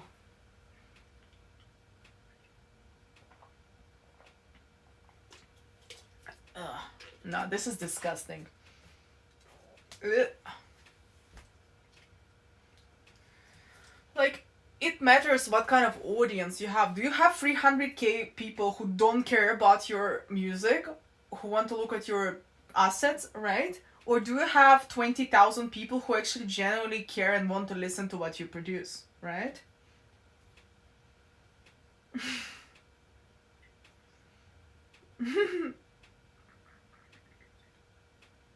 Yeah, like, there's nothing really, like, how to say, like, everyone has bobs and butt, okay? There's nothing interesting there. Like, okay, yeah, you look alright. That's all. It literally doesn't inspire anything at all. It leaves no mark. It doesn't really add any value. Except if you funnel people. Okay, then I would be like, fair enough, girl, you're doing what you gotta do, but not working out, obviously. Considering that we've seen the evidence and she had no people listening to her on Spotify, not working for her. I think that's smart, and I'm surprised I haven't done this before, Josh. Not every man is simple. Most people are just simple. Doesn't matter, men or women. Not all people are like this. So this is a generalization. Like, I hate when that is something people say. Like, oh, men are simple, women are simple. Like, most people are simple, bro. Words what?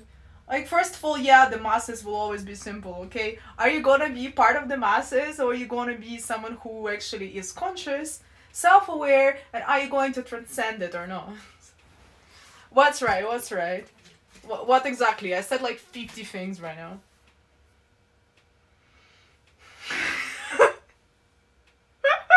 Josh is dropping it. But, like, looks, it's such a superficial thing. Like, so many people are focused on looks. Like, bro, you're gonna get old, and what legacy do you leave behind? Like, no one cares. No one cares. Like, you look good, you look bad. There are things more important than this. As long as you go to shower, okay? As long as you shave and go to shower, you're right. Oh, Nitro. I love him. I love it. Actually, I just talked to him. Like, I can't wait to see him. I haven't seen him for a while. I'm gonna see him around soon.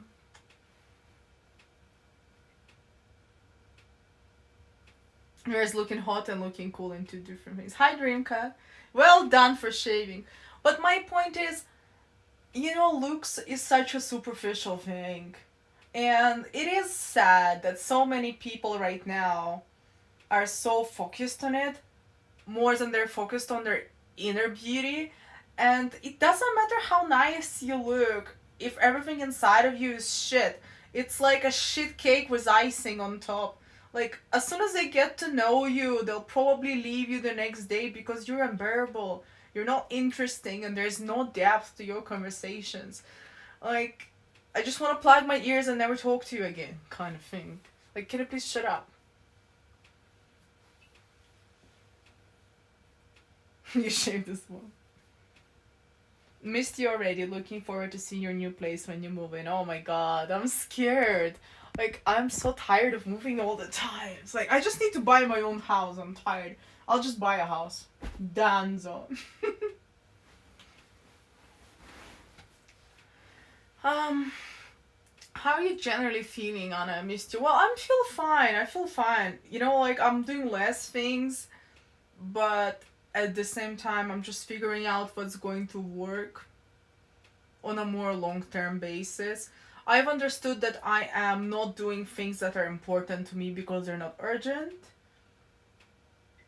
And I want to focus on something that I really want to do. Like, my point is, you know, I will always continue making money. That's fine. I will always be, you know, doing what I gotta do, right?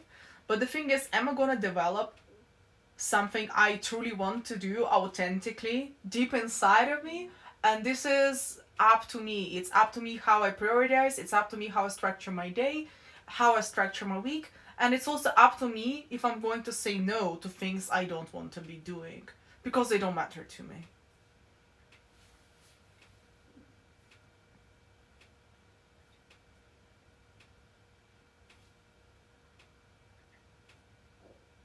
Which place?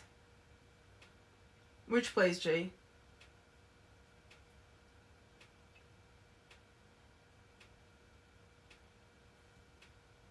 Yeah, I agree. That's what brought me to move to Milan to follow my dreams. And you know what? I'm very proud of you. And I actually have seen what you wrote. I just didn't respond yet on VA.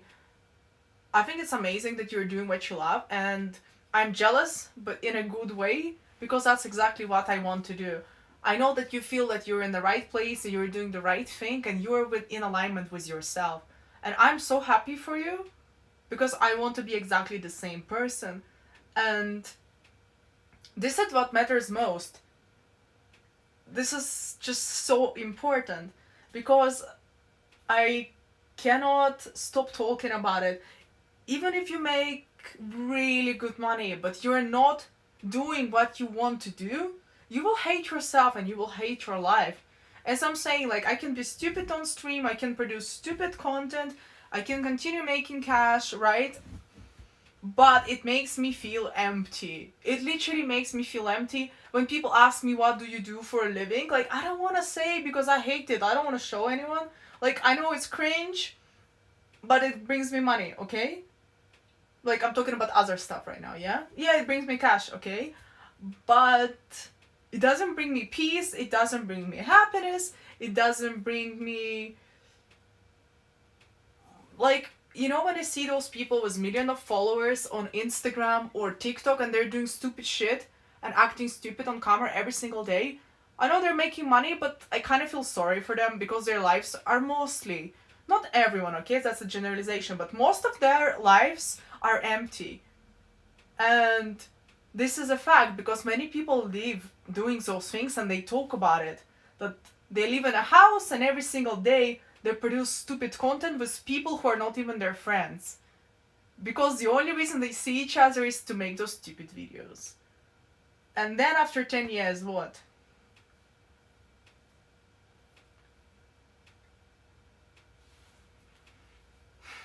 I know that you can. Nick, gotta do that journey thing. Like, look, I'm gonna go to the gym and then I'm gonna sit down and make a plan. Like, I need to have that structure for my social media in terms of content pillars, content that I can do, content that aligns with my likes, content that also performs well on social media. So I'll do some research today. It'll probably take me some time, but you know, not the first time I'm doing it. Like, I have my systems already, so... Here's a simple brain dead advice. Focus on having a nice day. You know, sometimes it's more important to have a nice day and actually be aligned with your values and your peace. Feel free to share it with me. Let's be in this together. I appreciate it, Nick. Honestly, like, having you in my corner means a lot. Because having you around, living my dream and doing stuff, it kind of makes it a lot more real for me too. Because a lot of times, you know, we have dreams and it just feels really silly even dreaming about those things.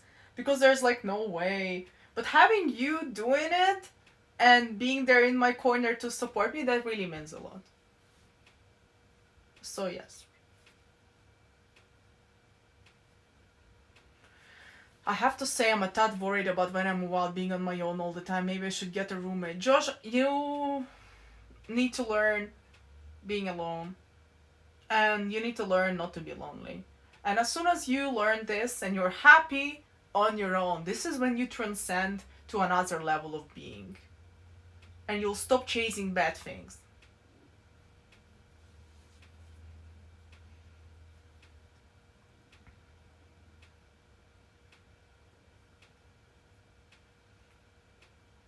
Oh, we have second millennial here. I love it. We have two millennials. Honestly, it cracks me up every single time. Hello Anastasia, how are you doing today? I'm good. I woke up, went to the bakery, chatting with you about important stuff, and gym after, cause you know, gotta look good to feel good, right? Bro, I don't know why those big muscles are so muscly now, but it looks like I'm well shredded, but no, it's not true. It's not true. It's not true. But I've been doing the back last week. Can you see? I know. Please delete this from the internet. You can see I was doing my back. Alright, let me see what you're doing now. You for tech, Millennium for music support, Dick for roasting. Wow. Wow. Wow. Roasting. Wow, that's so mad. I appreciate those words. Can't wait to meet you and tell how proud of you I am and how much you grew up in this month and if you sometimes cannot see that. Huh. Well, hopefully I get to see you soon enough. That'll be nice. Like, it should be easier for me to travel as well as soon as I move to London because I won't be too far away. Or maybe you'll be in London, then it'll be super easy. Like, I've got to see my parents, I think, in September. But after that, it'll be a lot more possible. Dick for roasting, totally. Am I not aware of something that happened recently? You would love to come to London. Done. I'll be there, so hey. Josh, you paying, I'm playing.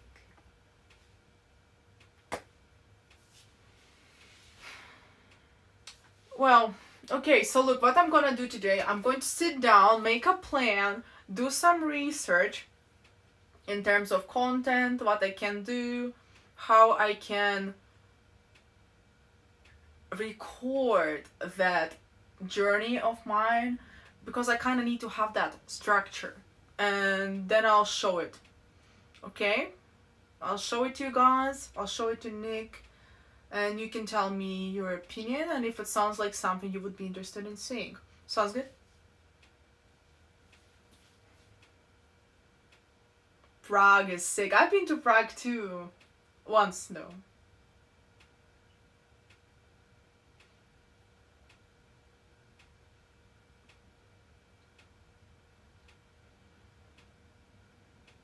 You love it. Look, this is for you. I've seen someone do heart with like fingers. How do you do a heart with fingers? Not like that. I can only do like that. How do you do a heart?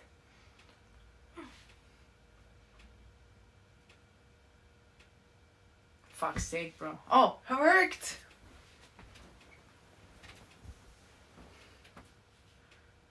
How do you do it with fingers?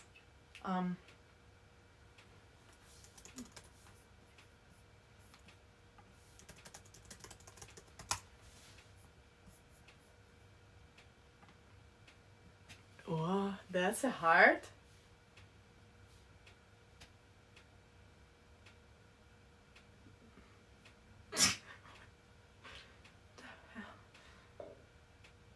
I'm such a boomer. That's a heart? How's that a heart? Bro, I don't understand.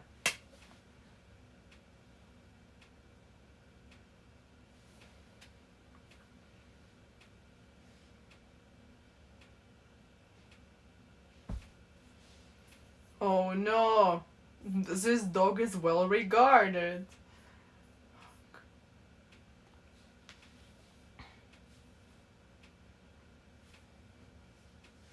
Oh, like that? Shush! No? Is it not right?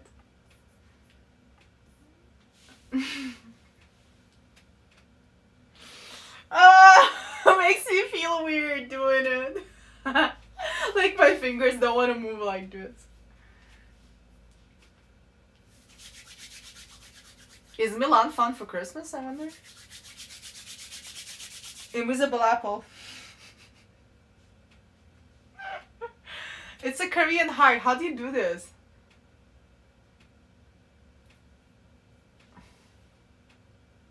I don't want to go to Riga for Christmas. It's trash. Sorry. Riga is trash for Christmas. There's no snow. It's just rain and gloom. Like, trust me. Thumb and index?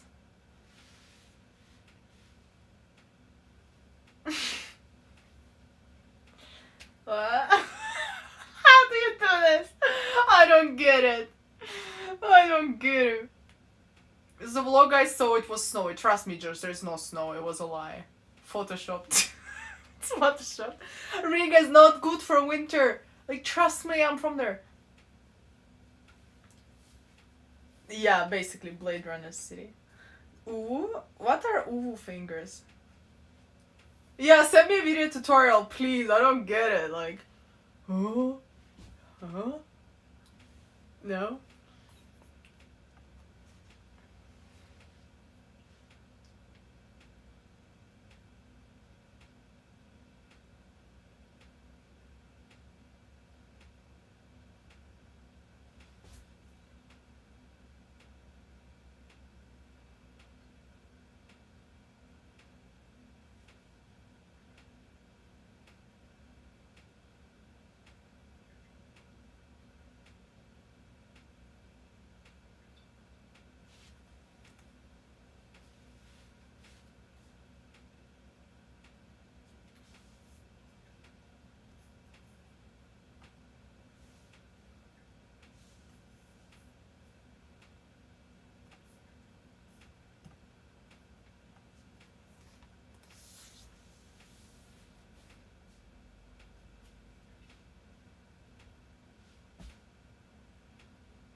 No.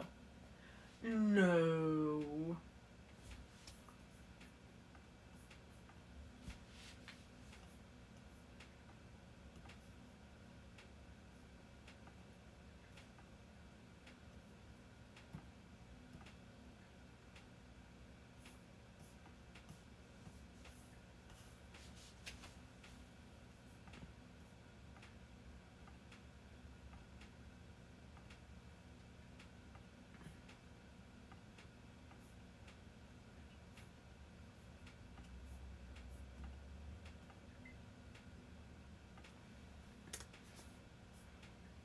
A secret weeb.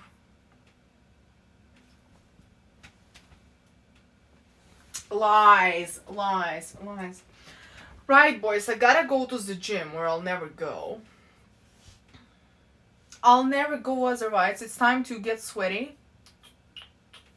Like, all my hair needs to get sweaty so I can wash it in peace. I'm going to go to sauna.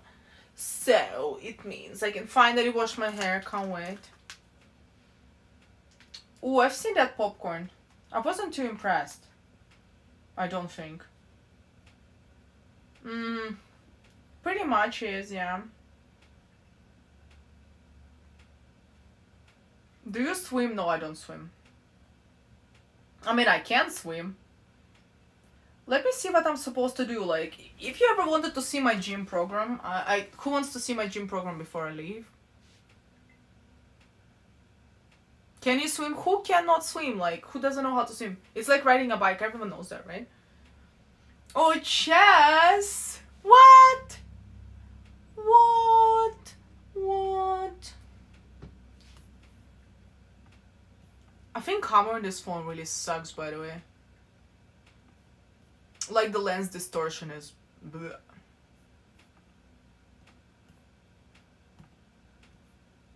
Like, if I get close, it looks weird. Which means I can't leave now. I'm gonna tell my gym program and then I'm gonna leave. So now should be no lens distortion. I just sit too close to the camera because obviously it's a frontal camera, and with a frontal camera it destroys your face and it pisses me off. But anyway, I'm still not using a normal camera. Oh, hold on.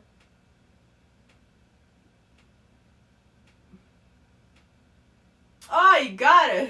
No, what are you doing? This is the simplest thing ever. Except this. And like guitarist nails. What's this? What? So What's that?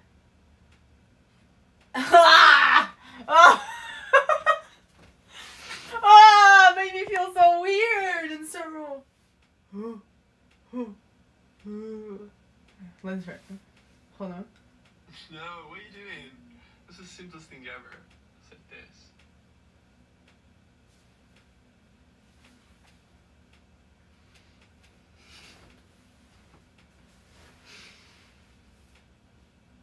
No comment.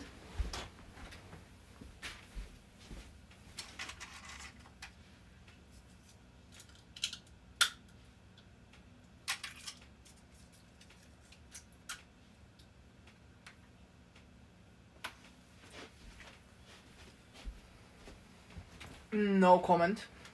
You're dead.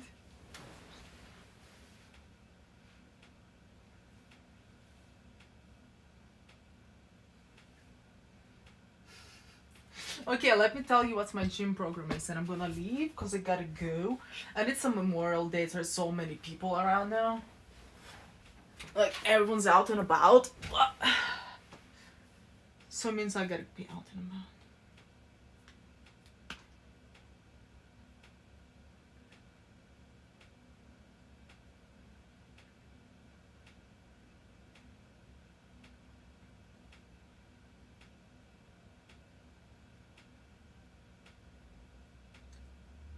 Josh, what's wrong with your mind? You need to go to church. You need some water on top of you.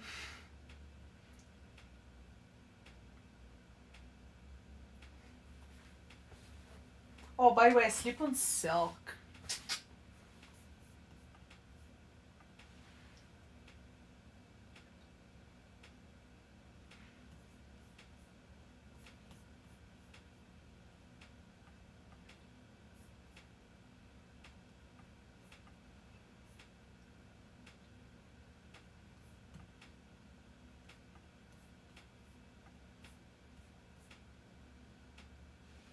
I know, right? This guy's brain's not okay.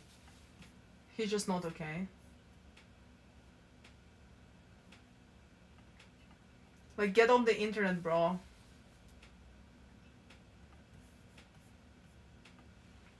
Bro, this thing stretches my face so bad. But I refuse to use my phone, my normal one. Anyway, it's fine. No one really cares. Stretched face, not a stretched face.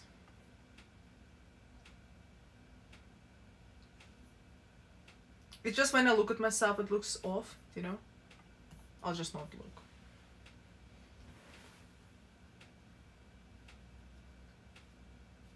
You can't tell? Yeah, well, you're not used to looking at yourself at the camera all the times. Yeah. Ah, that's why I look at myself, because there's nowhere else to look. So I look at myself and then I look to the chat. Huh. Well, so, like, around here, there's no distortion. Okay, so back to my... You know, ugh. I make lots of pictures, alright, so I can see a little lens distortion and it pisses me off.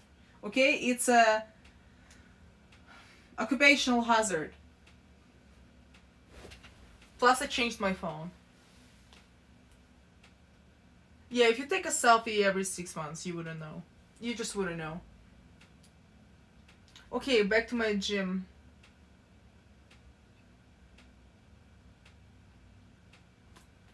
I just cannot wait when we have the same frontal camera like we have back camera.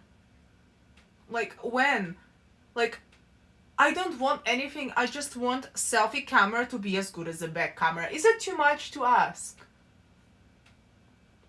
Like, seriously, is that too much to ask?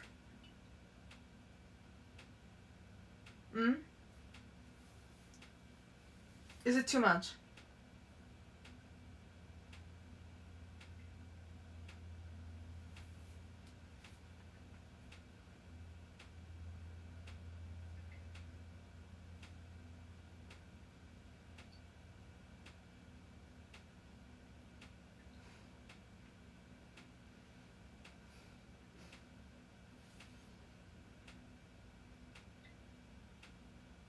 Which phone was that? Yeah, I don't mind the bulk. Give me the bulk. Give me the bulk, baby.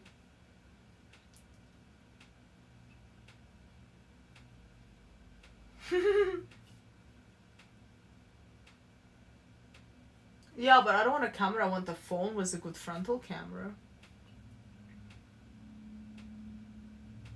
I want like a good lens, like 2x lens on an iPhone. Like, I'll show you what I mean now. Like this quality, please. Like this. You know, look, distortion so minimal. Oh, I love that. So nice. So nice.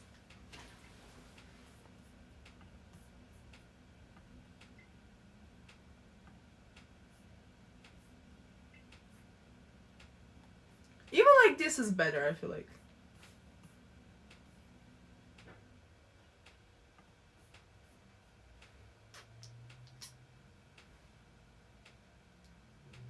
Like right now there's less distortion. Anyway, I'm a nerd, I know. I know I'm a lens nerd. Okay, back to my workout. How long am I live?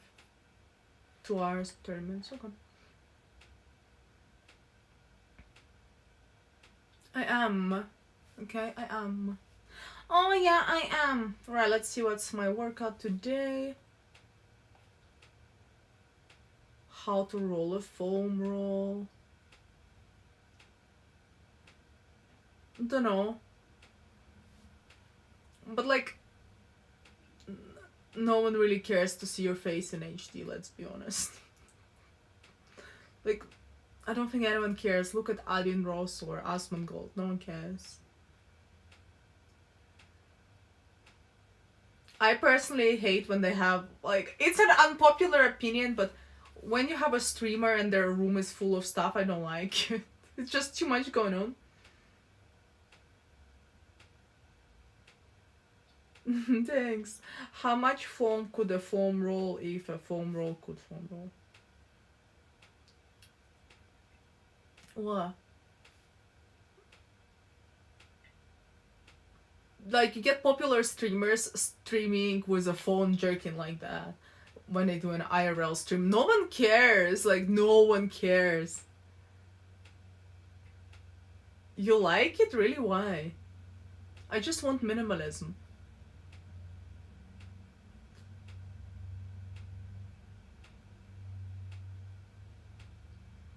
And small streamers are like, oh my god, I need a gimbal so my screen doesn't shake or my 5 viewers complain. Like, look at all those big streamers. Their live streams like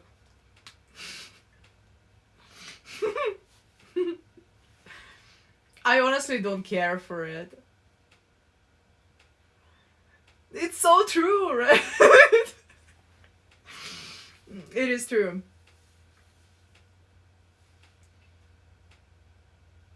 I wonder why that is. Like, does it just not care anymore? Should you care? What's the normal amount for care? I've seen IRL streamers, you cannot even hear what the heck they're saying. And they have 500. So first of all, look, not entertaining at all. And you can also barely hear them. And no bobs. 500 viewers. Like, how? Why do people watch that? I don't know, streaming is like... I don't get it. Why would someone watch someone who is not attractive, not entertaining, and when they do an IRL stream, you can't hear them because they don't use a mic? Why do people watch them? Answer me this question. I don't know. One day I'll find out an answer.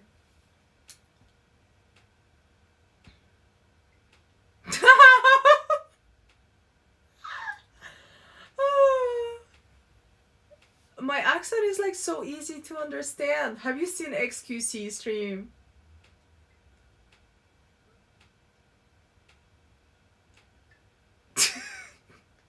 No way, you really couldn't understand my accent, but it's so easy to understand.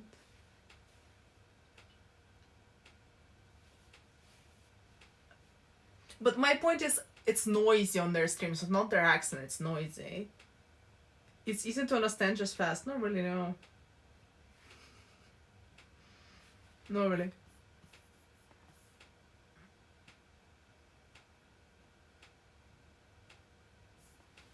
Mm.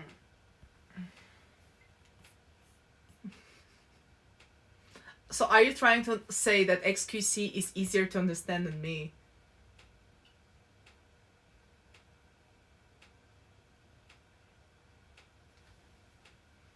Yeah, honestly, I don't understand. Like, I just don't get it. What's offensive? What's offensive?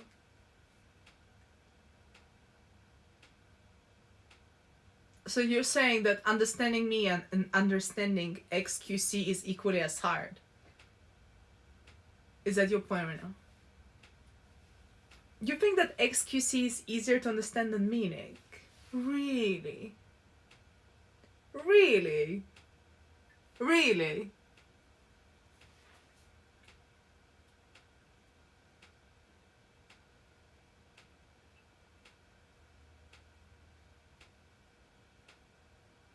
What?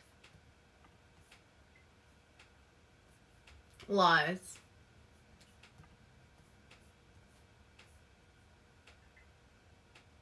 Solo lie. Oh, yes, that's what I'm saying. Josh just never heard anyone speak English except people in his area, so, you know, it was hard for him. Okay, back to my workout. So, I'm trying to find it. Because I made this program and then I asked 500 questions about my workout. So now, in order to find it, I need to scroll up. Hi, Zed. Oh, I'm reading 7 Habits. Have you read it? It's the best. I am on page 173. I just finished Mindset, so I started 7 Habits. And then I have another book. I mean, to be honest, I have like 50 books waiting for me. It's one of my favorite books. It's my second time reading it. First time I didn't finish it though, and then I forgot about it. It's it's a very heavy book that makes you think about life, your priorities, who you are, your personal mission statements, your values, what values drive you, what you spend your time on, how to be self-reliant, what is being what's the word, home? So you can be oh, I need to work on my English, honestly. Sometimes I know what I want to say, but I cannot find the words. Hold on, give me a second. Self-reliant. Oh, being independent, being interdependent.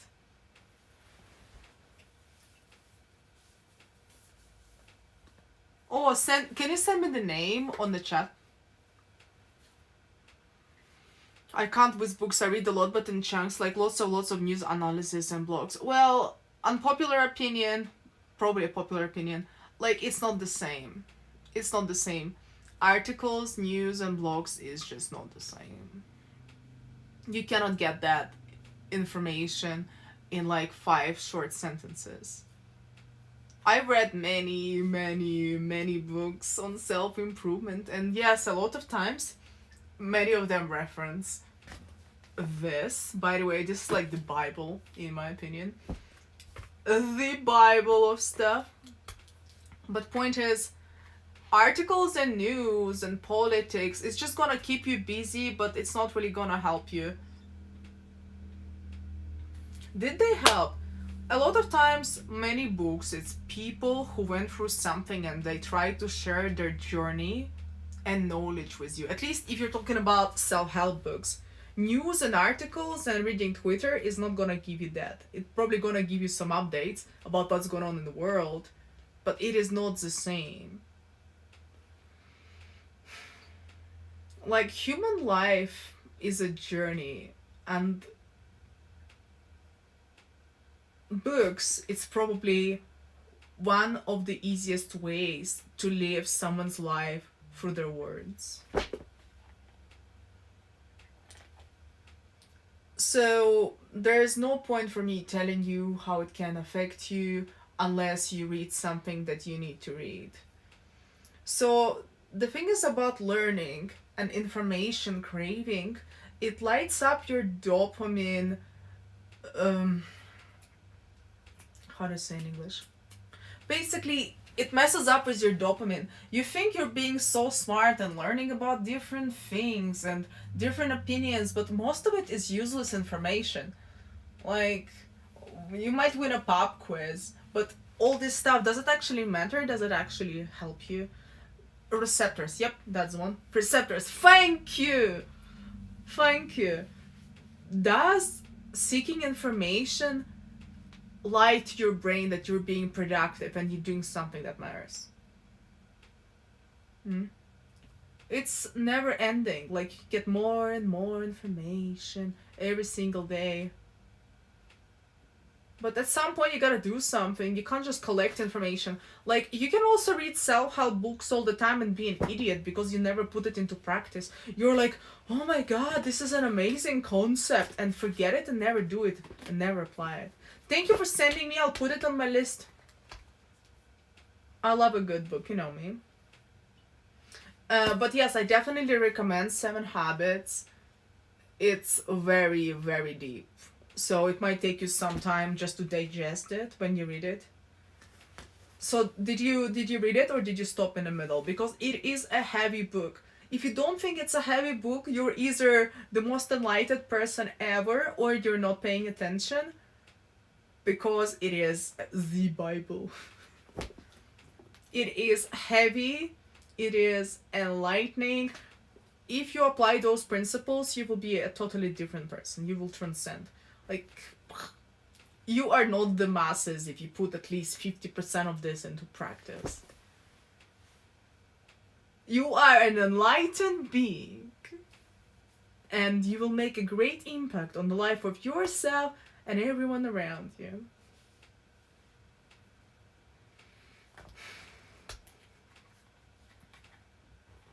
Anyway, I was trying to tell you about my workout and go workout. Let me see. Some people do audiobooks, Josh. Maybe that would help you. Because I know some people can't sit down and read, and audiobooks, fine. If you want to do that, that's good too. I finished Mindset, Chess. Did you hear that I said it? You're back! How are your games? Nice to have you back.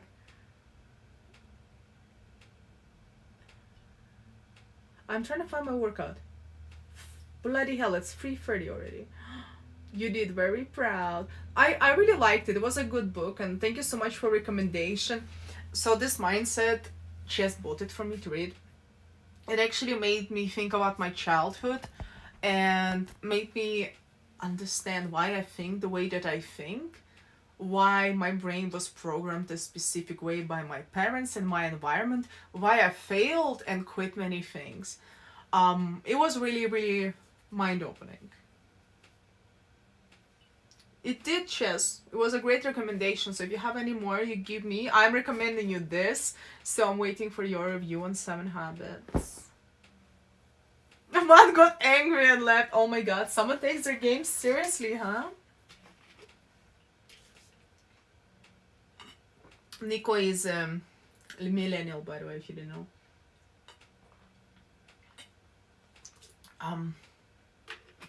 So Mindset that I've read is talking about fixed mindset and growth mindset.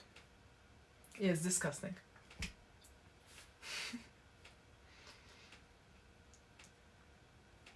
If you felt like you're proving you're being smart all your life or not doing things because you're afraid to fail, Mindset can be a very, very powerful book for you. I understood that personally I was a very talented child and everyone was praising me, and at some point I just stopped doing stuff because when I needed to put an effort I felt like I'm doing something wrong, and then I stopped doing things not to fail so people don't see me less, because I thought that talent and being gifted is something fixed. So people are smart or not, people are idiots or they're gifted. And at some point I just stopped working hard because eventually things get a little bit harder with age, and I felt like if I need to try too hard, it's just not okay, or I'm faking it. So I was not used to doing hard work. For me, everything was easy, and then it stopped, and then I stopped trying because I thought if I don't try, then I have an excuse that I'm still as gifted and as talented and as amazing. But you know, I just didn't try. This is why I didn't get a good grade.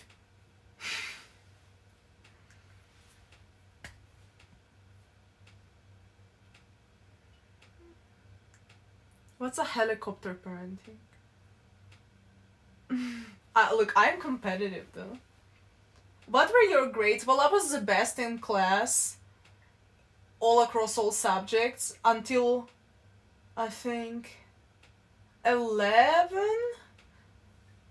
and then it started being a little bit harder, and then I didn't really care as much, and then I stopped really trying. Like, I did international competitions in math and everything, language, like I've done everything, like country level and blah blah, but you know, I've never even done my homework. I could just read and remember everything, or I could do it in a car. And then I moved to another school, and I was in, you'll be laughing, but I was actually in school with like there were different classes, and I went to a mathematical, I don't know the name in English, so you have different directions. So first one was like they had an additional language, we had higher maths, so I was like in a math class. Yeah, I know. Then I got addicted to anime and different things going on in my life. Then I was hanging out with adults and older girls and guys, watching anime and doing cosplay, and I stopped studying, but that's a story for another day.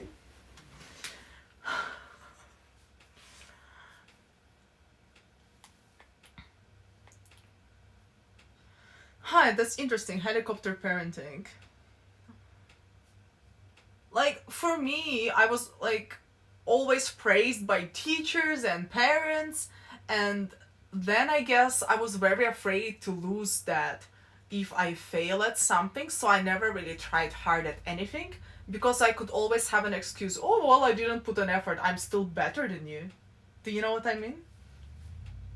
That's a fixed mindset right here, and I've never really knew that's what it was until I read this book. Like, I've never really dug in deep into it.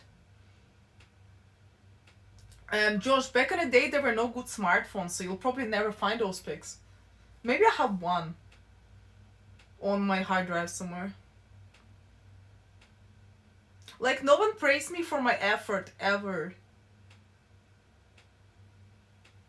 And no one, like, I just felt like no one asked me what do I want to do, so I always felt like I was pushed into doing things because I will look good, or I will look smart, or, you know, in all rich families, everyone plays tennis, so I was playing tennis, or, you know, this is what you need to be in high society, or you need to play piano because that's super cool, or you need to do this and that. You know, like, no one ever asked me what do I want to do. When I was a child, I was just doing it. I was doing chess because it's cool. Do you know? Like, have anyone ever asked me what I want to do? I didn't even have time to think on what I want to do. So I've never done anything because I wanted to be good at it. And this is painful because I was jealous of kids who had talents and they were happy about having those. And I've never had anything I really cared deeply about or loved. I've never wanted to master or be good at something. I was decent at everything I've done, but I've never put an effort. I was never obsessed with it, and I never loved it.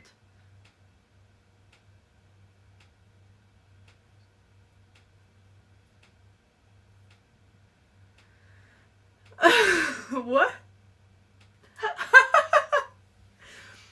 In my childhood, this is so wrong. We're talking about my childhood, Chess. Jesus. You see, but the thing is about piano, you actually never knew this. Hi, Kodaki. I don't think I've ever told you this, but, I've quit piano because I said I fucking hate it. I don't want to see it. I'm going to take a chainsaw and cut my piano in half because I absolutely hate it. I can't stand it. I don't want to waste my time on it. And I was extremely mad, so I quit school. And I quit school for half a year because I said I'm not playing piano. I don't want to waste my time on it. And I was, I think, how old was I? Maybe like 11 or 12 or 13. Oh, no.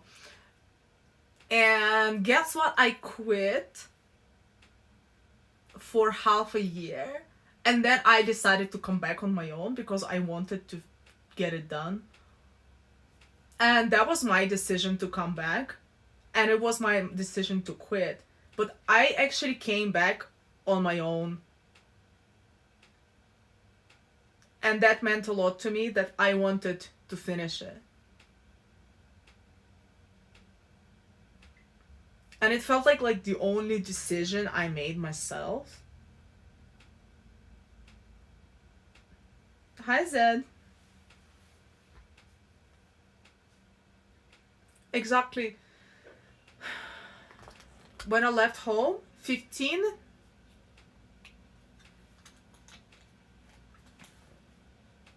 But like my parents were still giving me some money at that point. I was making my own money since I think they cut me off around 16, 17.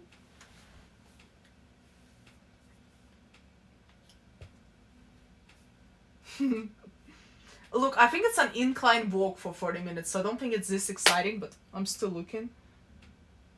Oh, here you go.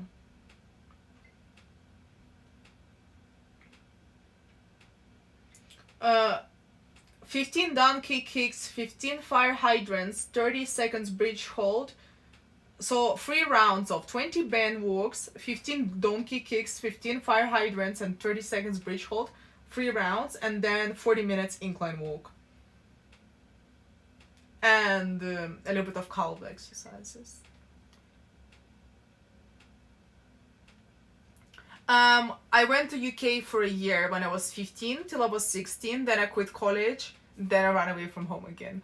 From one country to another country. I was a bit mad, yes. And then they cut me off. And I had no money. I was really broke. I mean, imagine being 16 in a weird ass country. No education and no money. Yeah, it was kind of crazy. Yep. My parents were like, well, if you want to be alone, you be alone. But like, yeah. I had something to prove, so I stuck at it. Yeah, I can read it and speak it actually. I don't really understand it much, but I can I can read. I can kind of speak a few words. But I went to like a resort city where there's lots of tourists, so.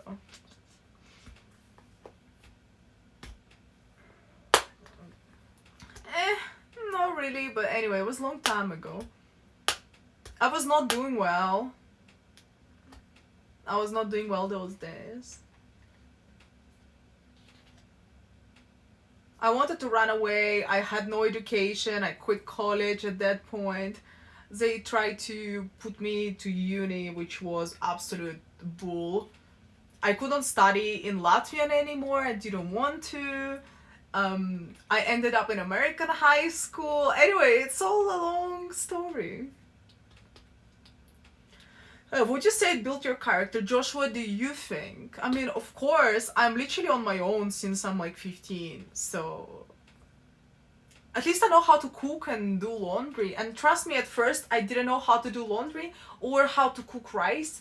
I just didn't know those things, okay? We had a cleaner. Like, I didn't do any of those things.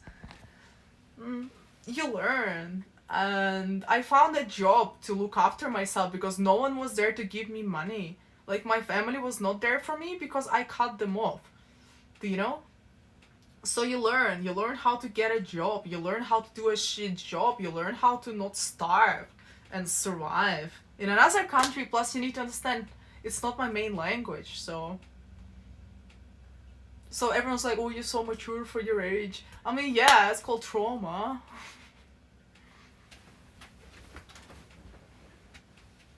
And you know, nowadays there's people who are 30 and they've never even been living on their own, and I'm like, well, you know, you still have a lot to find out.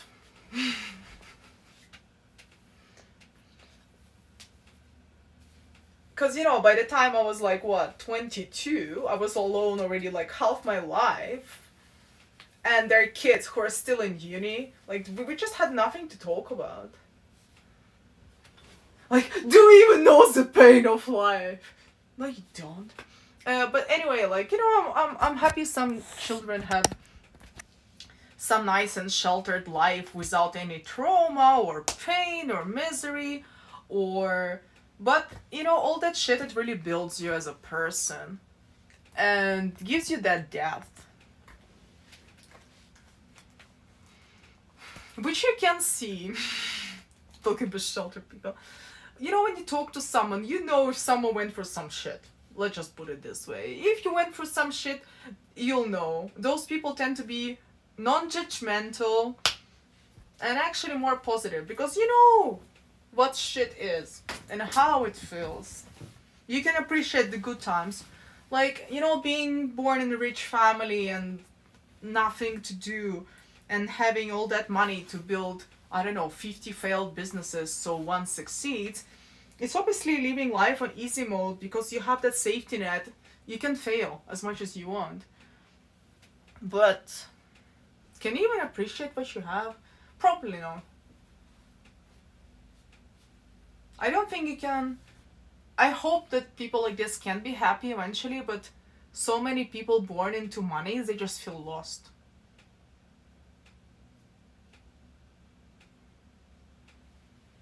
Savings is not a panacea either.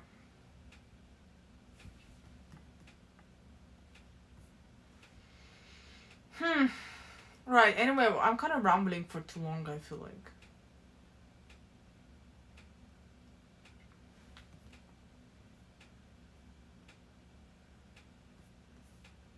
It's time to go to the gym. That's my point. Rambling.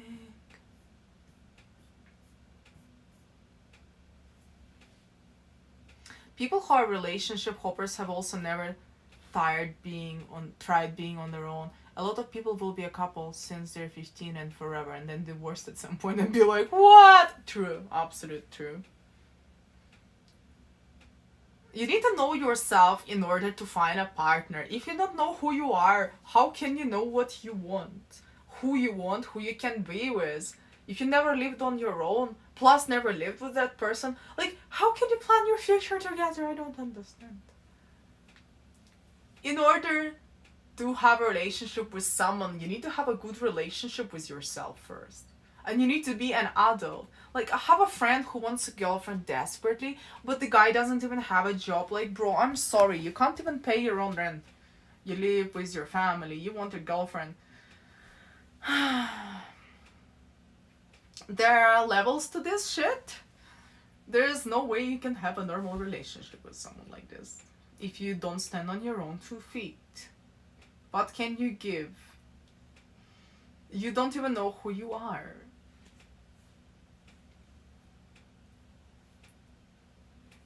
Why do I feel like I can guess who? I know who you assumed, but I don't think you actually think about the right guy. But probably more than one is related to this right now.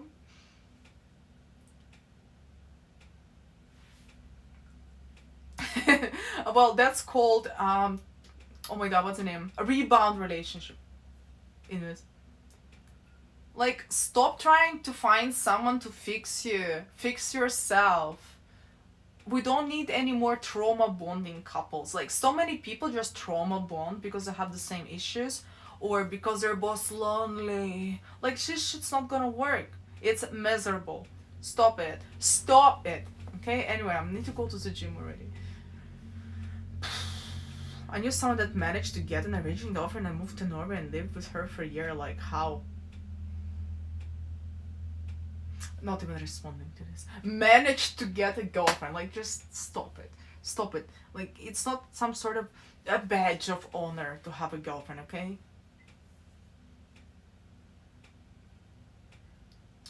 Yeah, Josh, it really sucks. I do remember about him a lot, actually. It's messed up.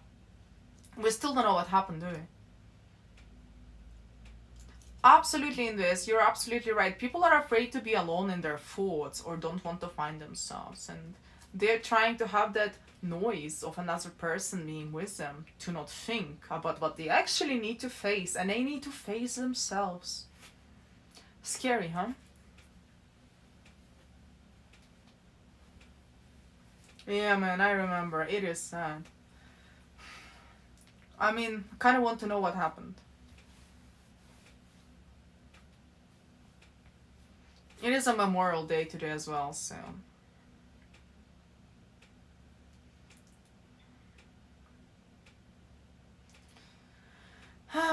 Alright, well, I'm going to leave you with those thoughts right now. Thank you so much for coming to my up close and personal live stream.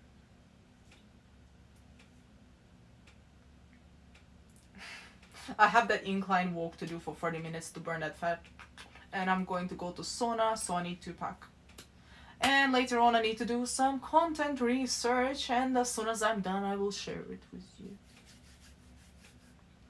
Thank you so much. Thank you so much. Yeah, I'm gonna undress, but like if I go out like this, there's like so many men around, like no.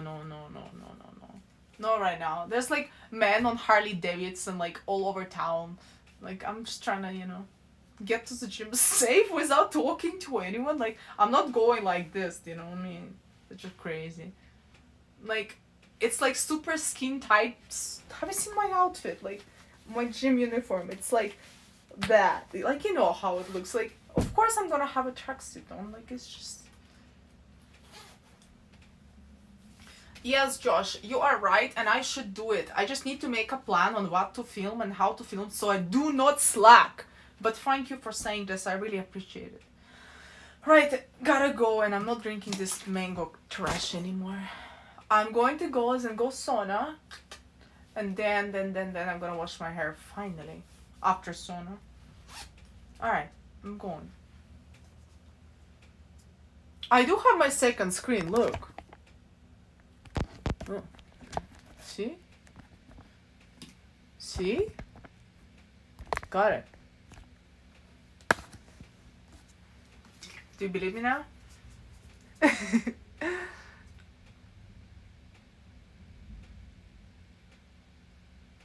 Alright, this is it. Chaz, JJ, Invis, Millennial, if you're still here. Boss Lad. I don't know who else is here right now. I don't even know how to check. Can you even check who's in the chat? Oh, you can. Oh, no, you can't. I don't know. I'm still figuring out.